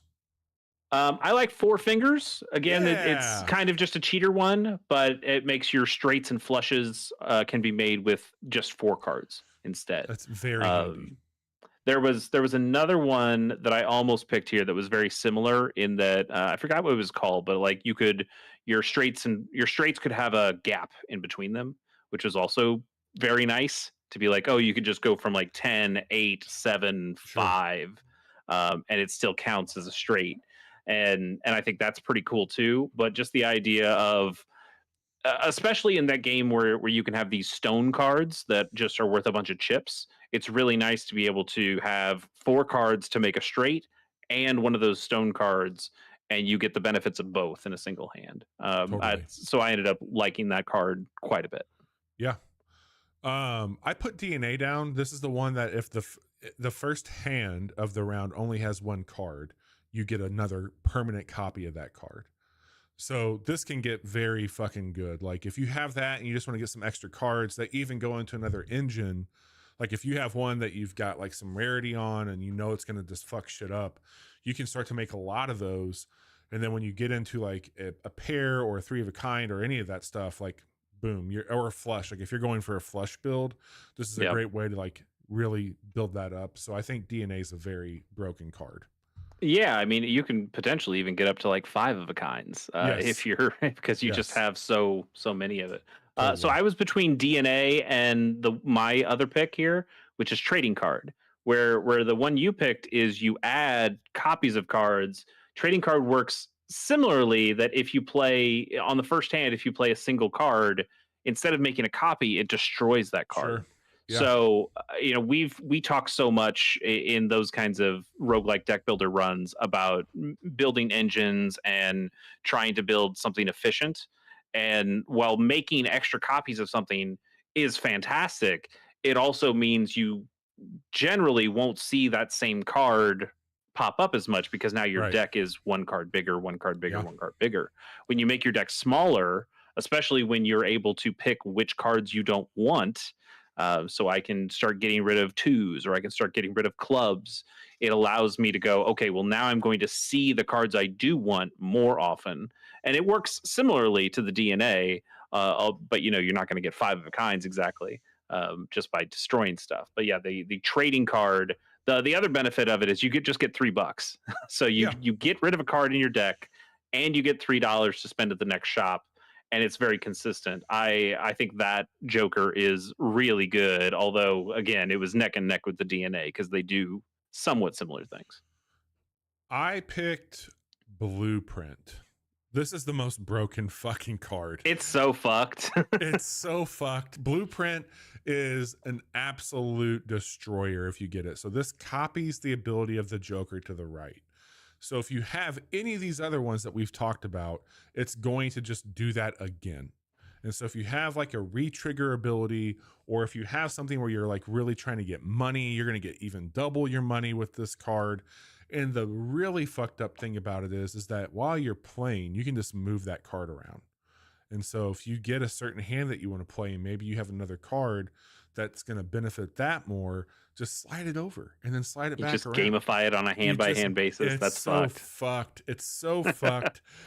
There's Um, a another Joker. I can't remember what it takes to unlock it, but I think it's a little bit more involved. But it copies the ability of the Joker from the most left, your okay. leftmost Joker. So there is potentially a way if you set it up right, Oh you yeah. make you set it up a way where you basically get 3 of the same Joker if you wanted to. Because you can just copy. Oh yeah. Because you put the blueprint Yeah. on the Yeah. leftmost, you put that one at the furthest right, and then you put Yeah. the one that you want to copy twice to the right of the blueprint. It can get super fucked that way. Yes. 100%. What do you got next? um, yeah, our next two are the ones that we have that we both have. So why don't I take one and you take one? Yeah. Spare trousers, which is awesome. You just get +2 multiplier if the hand played contains a 2 pair. So it doesn't have to be a 2 pair. You could do a full house if you wanted Yeah. to, but as long as it contains a 2 pair in it, you still get the bonus points or the bonus multiplier from the spare trousers. And also, it's just a card with a pair of pants on it. It's great. You look at it and go, I want that card. I want to see what that card is. And for the most part, I think two pair is probably one of the easiest hands to get I in think the it's the entire most game. common one that people play It's the with. most common one that still scores well. So Yeah. you end up going like, oh, I should just make a two pair build. It's really easy to do, That's and it gets you through a very good chunk of the game, or the whole game if you have the right build for it. And this is like the perfect Joker to get that strategy online. I mean, you can do some really fucked up things. Like you can even throw in, like maybe you build like you could use a spare trouser build with like re-triggering face cards. Like there's some crazy shit you can do with it.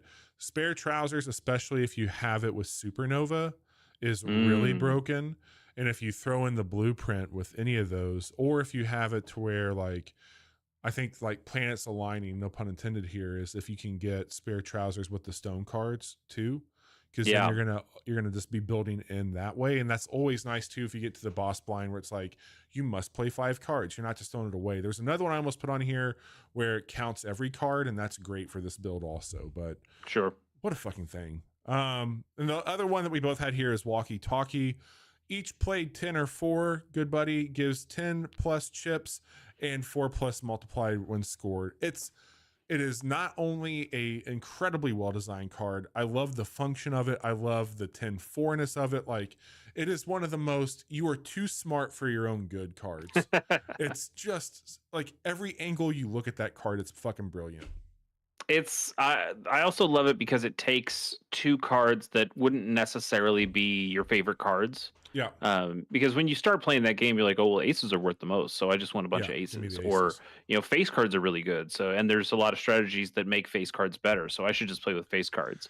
But then when you get a card like this, you go, oh, actually, these cards that I wouldn't play as much or I wouldn't put as much stock into, they can be really good, and maybe you'll end up getting more tens and fours, or you get like the DNA card Joker that lets you keep making more tens and fours as you Yeah. play, and it stacks up. And it's Yeah. Yeah. really cool. It makes me, whenever I get it, it makes me play the game in a completely different way than I would have played it before I got that Joker. And that's what I think makes one of the successful kinds of Jokers in this game. That it just you get it and you go, well, that's my game plan now. I'm going to change the way I play this run, Yep. and that's beautiful. I think it makes each run feel fun when you get more specific in your strategies, and this is one of the things that enables that the best.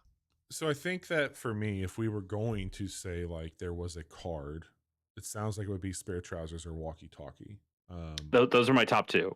Walkie talkie is number one for me, but Yeah. spare trousers is right up there. So I have no issue if you wanted to say walkie talkie was our love that Joker pick. In the spirit of Balatro, do you want to make a pair?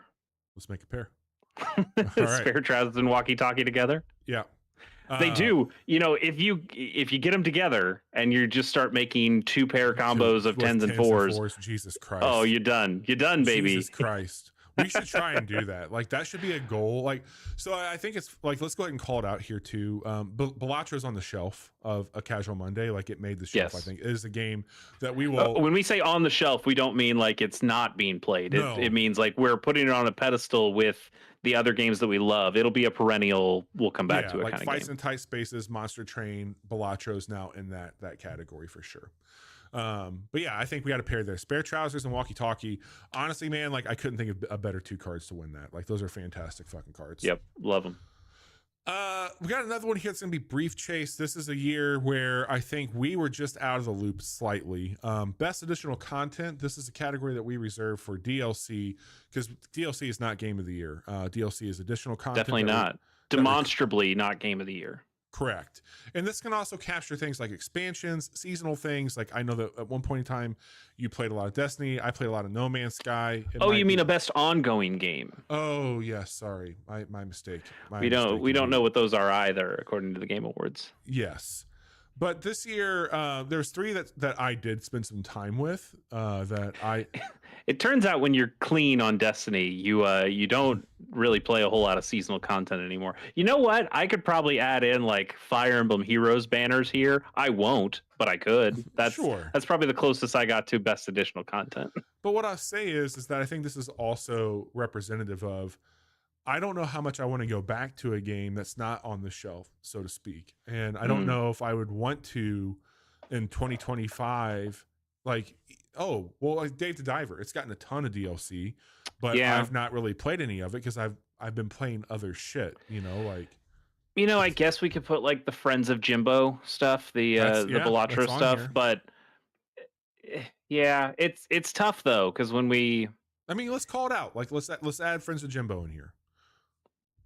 is there any other game that's is there any DLC though that's not from like all the ones you have here are not from this year, right? They are from this year. Well, I mean, the original games are not from this year. Oh, no. No, they're Yeah. all from these three games are from last year. I don't know. I don't really care. Okay. To be honest, I don't really care. So you can do it any way you want, but I just we talked about this on the Game Awards stuff. I don't like that best ongoing game can go to a game that's out this year, but I like that best additional content is for a game that wasn't from this year. Okay. But it's also not fair, if you bring out a game in January and you put out new DLC for it in December, like that's a good gap. So yeah. this at this point it's your category. I don't have a dog in this fight, so whatever you want to have. I got three games on here. I've got Dredge, the Iron Rig DLC, which I believe is the final DLC. That game actually just either is about to or just came to mobile, by the way. Diablo 4 Vessel of Hatred. They've had seasonal stuff, but like this is the true expansion, paid $40 new class, new setting.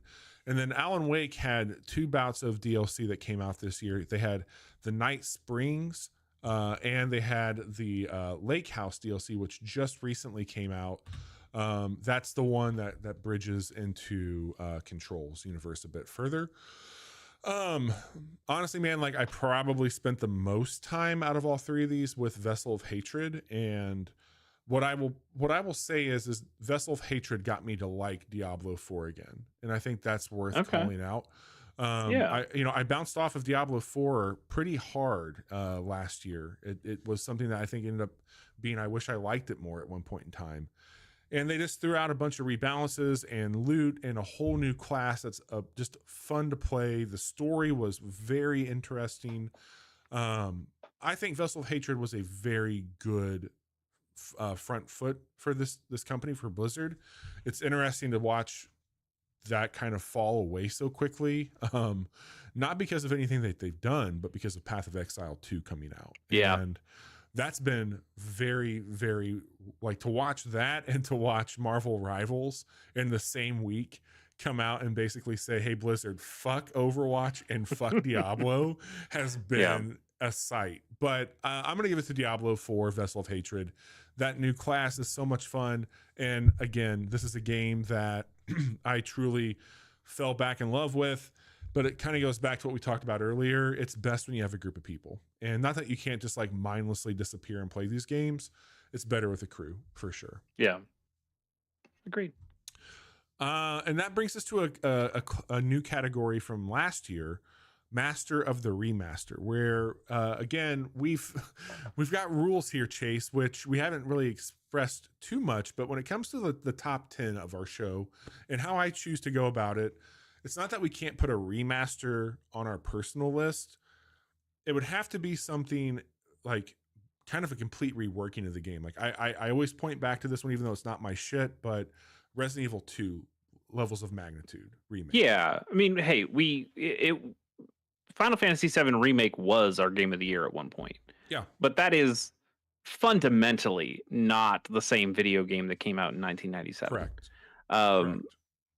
There are some games that get small or even relatively significant graphical upgrades that don't really change the video game that much, and it's just kind of a feels bad. It's the same. It's the same way that I would feel bad if Shadow of the Erdtree won Game of the Year at the Game Awards. You're like, you had your year, you had your time.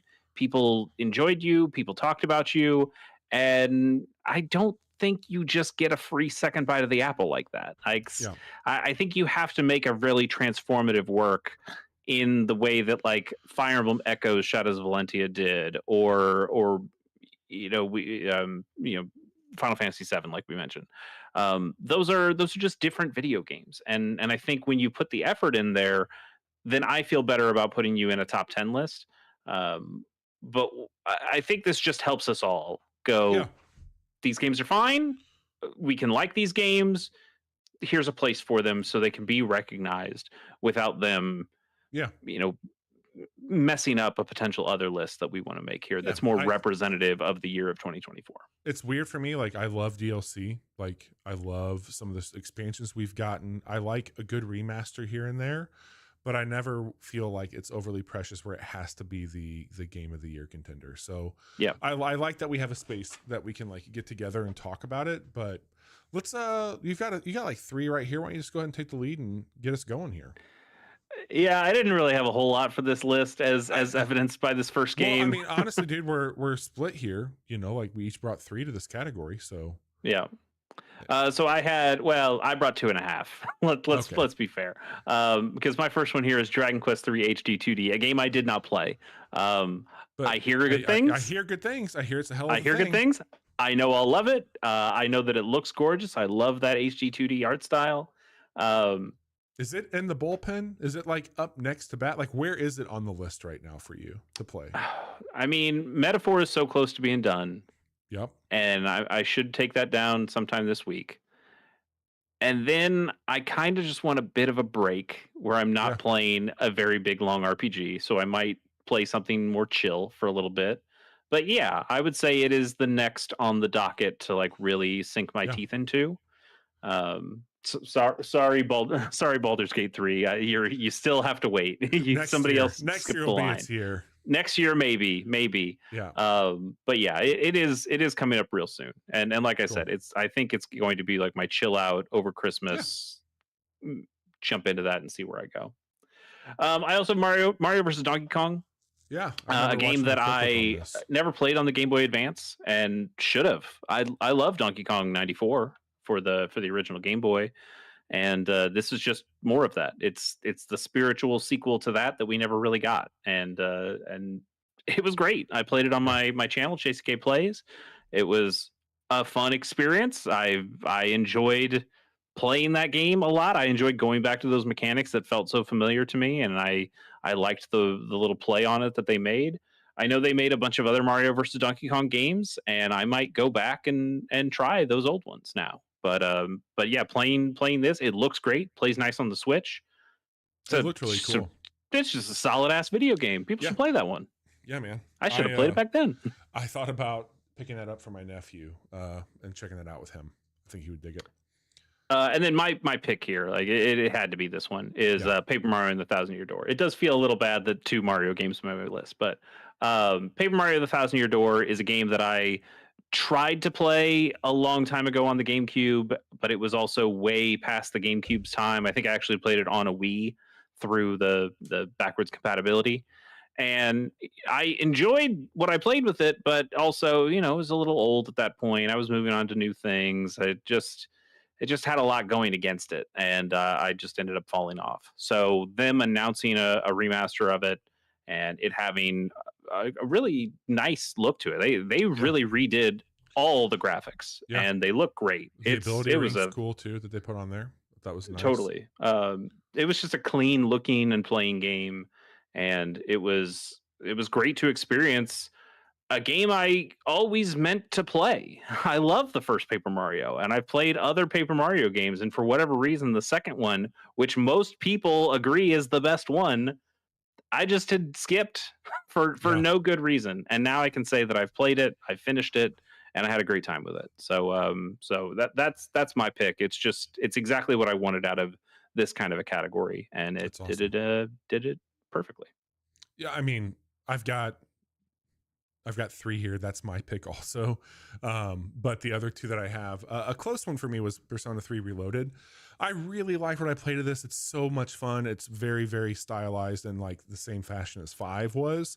But I ended up playing other shit, and then Metaphor came around. I'm like, well, if I'm gonna play a Persona, I'm gonna play the Yeah. fantasy one. I feel like in an alternate world, I played Persona 3 Reloaded instead of Thousand Year Door, I think because you'd I like could the story make. better. Yeah, well, maybe I could probably make all the same arguments that I made for Thousand Year Door. I played Yeah. that PSP version, Persona 3 Portable, and kind of bounced off it a little bit. I like Persona games. I played 4 and 5 and enjoyed most of them. Played a lot of Metaphor. Like I do like these kinds of games. I bought this. I've got it. That someday I will play Persona 3 Reloaded. That if I'm gonna play Persona 3, it's gonna be that way. Yep. I just didn't this year. Well, they And also had a DLC thing for it that I could have added this year, but didn't get to that part. sure, yeah. Yeah, what else you got? I had the other one was The Last of Us Part 2 remaster. This is kind of tongue in cheek. Boo! Because I wanted to call out two things here. One, Sony, stop remastering these games. Yes, Secondly, please. if you're gonna add shit into it, like I don't know if you need to mask it by something like a remaster, but the kind of roguelike version of the game they put in here is really cool. And that is a part of this remastering that they put it in there. And I think it works really well. Each character has a loadout and you can get upgrades like, okay, hey, they do fire damage now. Like, why wouldn't Yeah. they? You know, like little weird shit like that. But all in all, I think it's asinine that games like Horizon and games like The Last of Us, which look incredible, are being remastered. And Sony is finding a way to charge you $10 for a game that, you know, doesn't necessarily need it. And my biggest fear right now is Nintendo is seeing how this is played out, and they're going to do something similar if the rumors on the next Switch are true. Like, I don't want to have to pay you $15 for a 4K Zelda. I will. Yeah. But I just want it to be a thing where it's like, hey, you got the new Switch. This is in your library. Here's the better version of it. But Yeah, I mean, they won't do that. It's so funny to me when they put up the side by side screenshots, or you see the trailer and it goes back and forth Yep. on here's the old shitty looking game and here's the Yes. the remastered version. I either cannot tell the difference or sometimes actually think the original looks a little better. Like I don't know what I'm Sure. seeing here. I don't know what you fixed or changed. And man, I understand remastering the first Last of Us, which also still is a very pretty video game. It really You is. didn't have to do that. It really is. But sure, okay, fine. At least at least it came out a generation ago. But this one, guys, come on. Come on. Yeah. So I'm glad it's not winning this category. yeah. It's definitely not going to win it, but I did want to just call out like, hey, I can be mad at you and also recognize you for doing something impressive here, but it's Paper Mario. Yeah. So that's another unified category for the show. Like I loved my time with that game. I loved talking to you about that game. We had a blast with it. It's such a fun thing. And it's one of my favorite things on the Switch. To be honest with you, I think they did a great job there. So yeah. Congrats to our master of the remaster, Paper Mario, the 1,000-Year Door for the Switch. Yep. And that leads us to end on a terrible note, Chase. Technically terrible. Technically terrible. We've used this in the past to talk about games that came hot out of the gate, busted. They've got something that makes them technically terrible in this case. And I see that you've actually outdone me on this, so I'm going to let you kick it off and walk me through what you got going on here. So I gotta give a bit of a disclaimer here, and you've heard it a couple times throughout this episode. I'm a Switch gamer. I play games on my Nintendo Switch. The Switch is a little underpowered, let's say, these days, which means that some of the games on this list, and honestly, probably all of the games on this list, play just fine on other hardware. If you want to play these games on PC, they'll probably run great. I can confirm one of these. Okay. If you play these games on a PlayStation or Xbox, you're probably going to have a better time. I would chalk all of these up to just being on the Switch and not working on the Switch all that well.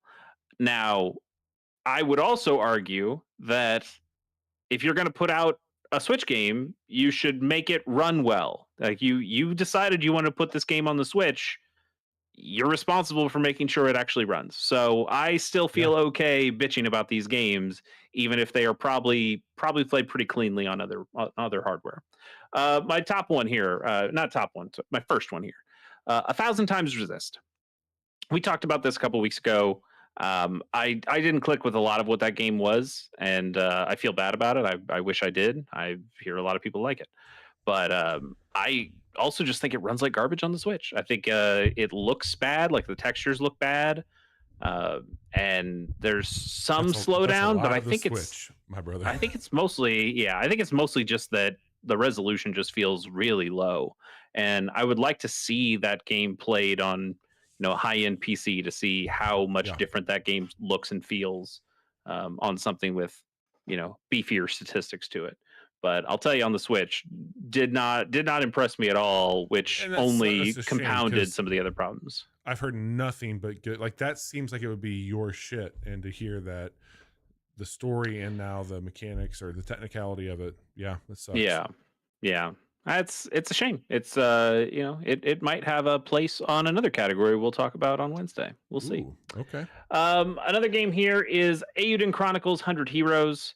I documented this a lot on a previous episode of the Casual Hour earlier in the year. It plays like the load times are so bad.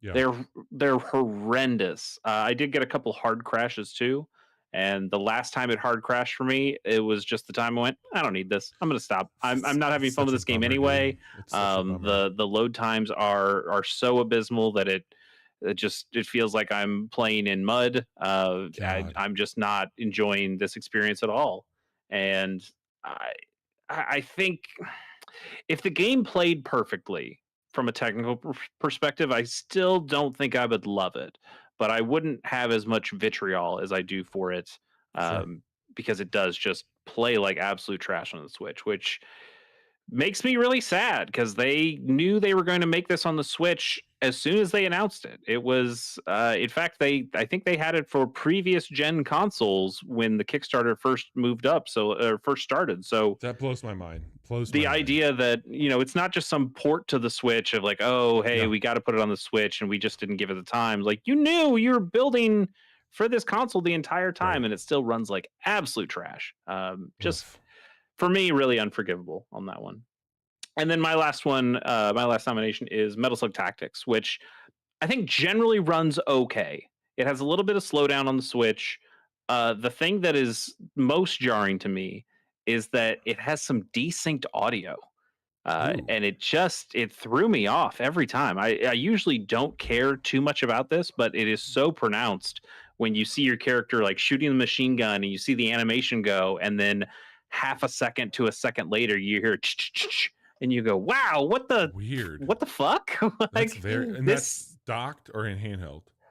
That's it both. I tried it Okay, both, but yeah, it's not good, and it's not like, hey, I'm not a game dev. I don't know what goes under the hood of this. It might be really complex, and it might just be hard to push this stuff out. But when I'm looking at it, looking at this kind of pixel art game, isometric game, turn-based tactics game, it's not. It doesn't feel like it should be super intensive. There's not a bunch of sure. particle effects going on or anything like that, and to still see it not really live up to those kind of base expectations.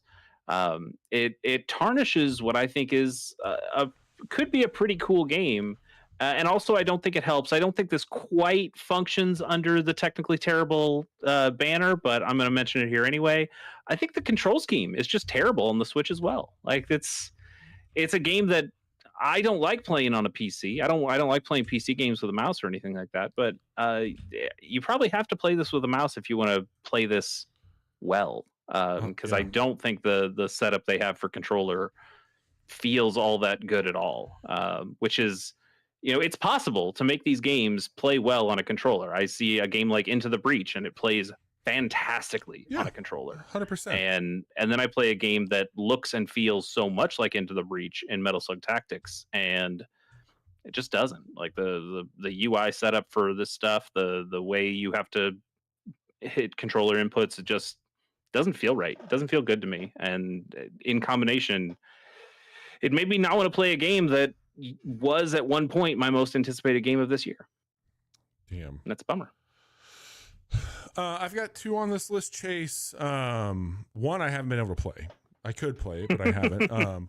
Yeah. That's Microsoft's Flight Simulator 2024. This came out of the gate so broken and busted. Crashed and burned. Like terribly. Because they do so much with the server, and like it makes a lot of sense on why they're doing it, because you're going to get up-to-date information that you want to bring into it.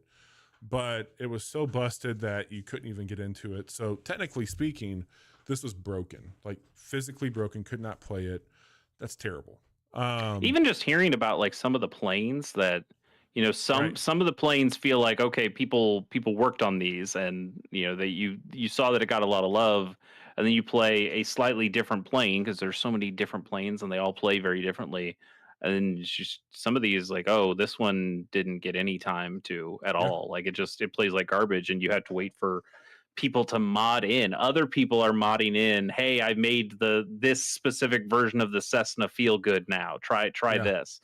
That's just a real failing on your video game, that you put in these options, but they're not up to snuff, and that just sucks. And I was excited. Like I heard Vinny got flown out to the Grand Canyon to like demo this, and I had never played one of these. I was going to check this one out on Game Pass, and I was all geared up, ready to go, and fucking grounded. So that sucked. But the deepest cut for me was Star Wars Outlaws. I wanted to love this game so much, and I'm sure in an age where I did not feel like I had to be juggling as much as I do, I could have like hammered through it. But I found it to be a incredibly piss poor state when it came out. A stealth based game that really punished you for playing the right way. Like they had weird fucking spawning issues where you would walk up to take somebody out and 50 fucking of the same person would spawn from that location. And they had this thing where like if you failed the stealth check, you had to just start the entire level over. And I like games like The Last of Us where you are rewarded for being stealthy, but if you go off the rails, you can get it back on track by killing or moving it. And so they have corrected that in the big update that came out in November. But this game and then the delay of Assassin's Creed was so bad for me that I canceled my Ubisoft Plus subscription, which I've had for a long time.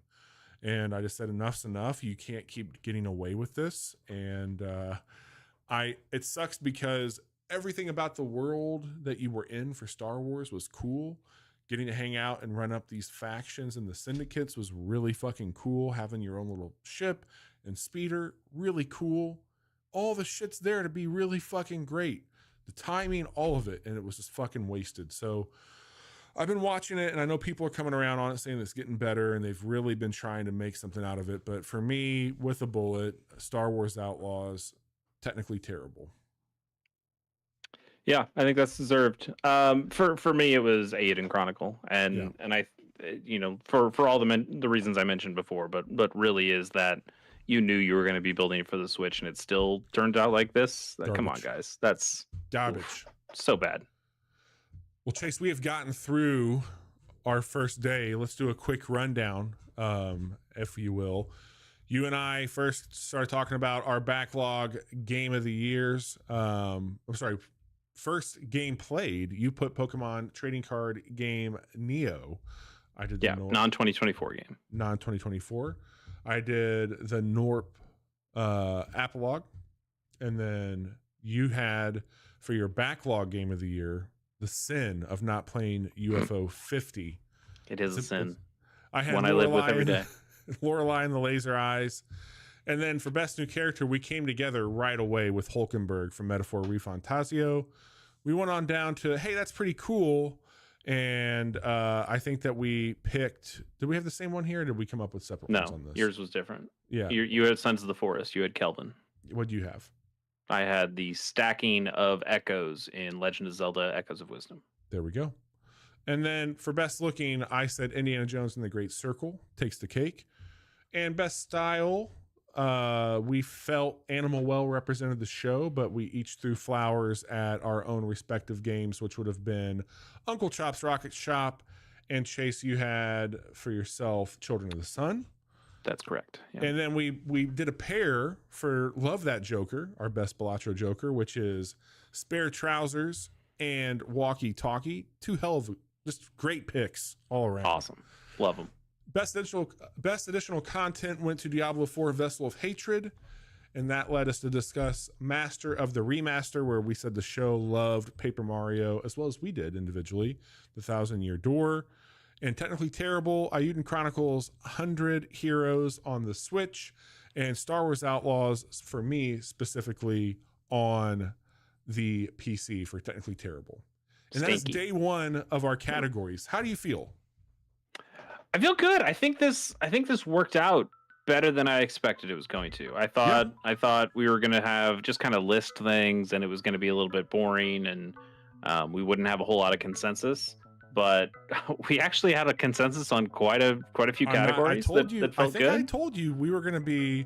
Oh, hello. We have some friends in chat here. I see that. We do. They've been here for a bit. But yeah. You did say, like, you think we were going to have more in common than I thought, for sure, and I think that's coming to pass. Yeah. But I also just like this style. You know, we've gone for 2 hours, and I think we got to talk a lot about these games that we really like, or in some cases think are very terrible. Yes. And this worked out really well for me. I'm very excited to continue and move on to Wednesday's categories, and it's gonna be awesome. It's great. We've got it pulled up here. This whole week, we're not doing our standard streams. Monday night is episode 402. Wednesday is 403, and Friday is 404. We have another day of categories, which is going to be on Wednesday, and then Friday we'll get together and go over our top 10 lists. You can follow along with all of our stuff. We are no longer posting on Twitter. We are exclusively on Threads and Blue Sky. You can find those links right here in our chat. And Chase, for you, what do you got going on? How can the fine folks keep up with you? I've got a YouTube channel, Chase K Plays, where you can check out Casual Hour Award winner Pokemon or Pokemon TCG Neo in a series that I call I'm Just a Bill. So the second to last episode is coming out this Wednesday, and then the final episode of that series will come out Christmas Day. Very excited about that. I need to figure out the next thing I'm going to play for that channel. Yes, you do. I guess I've got a couple weeks to think about it, and yell at Bobby to potentially make me some new art. I can probably make that happen. He's done some cool art. So we'll figure that out. Also, I have another podcast I do with a good friend of the show, Pierce Corshane. It's called Pilot Program, where we watch the first episodes of every television show ever made. Our new episode, which I thought was going to wait until 2025, Pierce called me up and said, "You want to do this?" And I went, "Oh, okay." So we're recording that Thursday. Oh God, there's gonna be so much podcasting for me this week. Try and get together with you and give you your Christmas present on Thursday. Well, I have to record pretty late with Pierce, so I still might be able to make that work. But we're watching A Cook's Tour, the first Anthony Bourdain show that was on the Food Network. So pretty excited about that. We'll talk a lot about food stuff and television. We've I think our previous episode about food was the Gordon Ramsay Hell's Kitchen reality show, which I would say is maybe less about the food and more about the reality show. So it's going to be cool to talk about food more in a show that deals with it, I think, a little better than a reality show does. But that'll be fun. So go shows.acast.com/pilot program to go find all the episodes that we've done, and look forward soon to having that new episode. Oh yeah. Well, Chase, thank you, and thank you all for listening. This has been the first kickoff day, and we are now looking ahead to 2025. Thank you for listening to our Game of the Year talk for Monday, casual categories, day one. If you are listening to this, move forward to Wednesday's episode, the next one on the list. Just go right into it.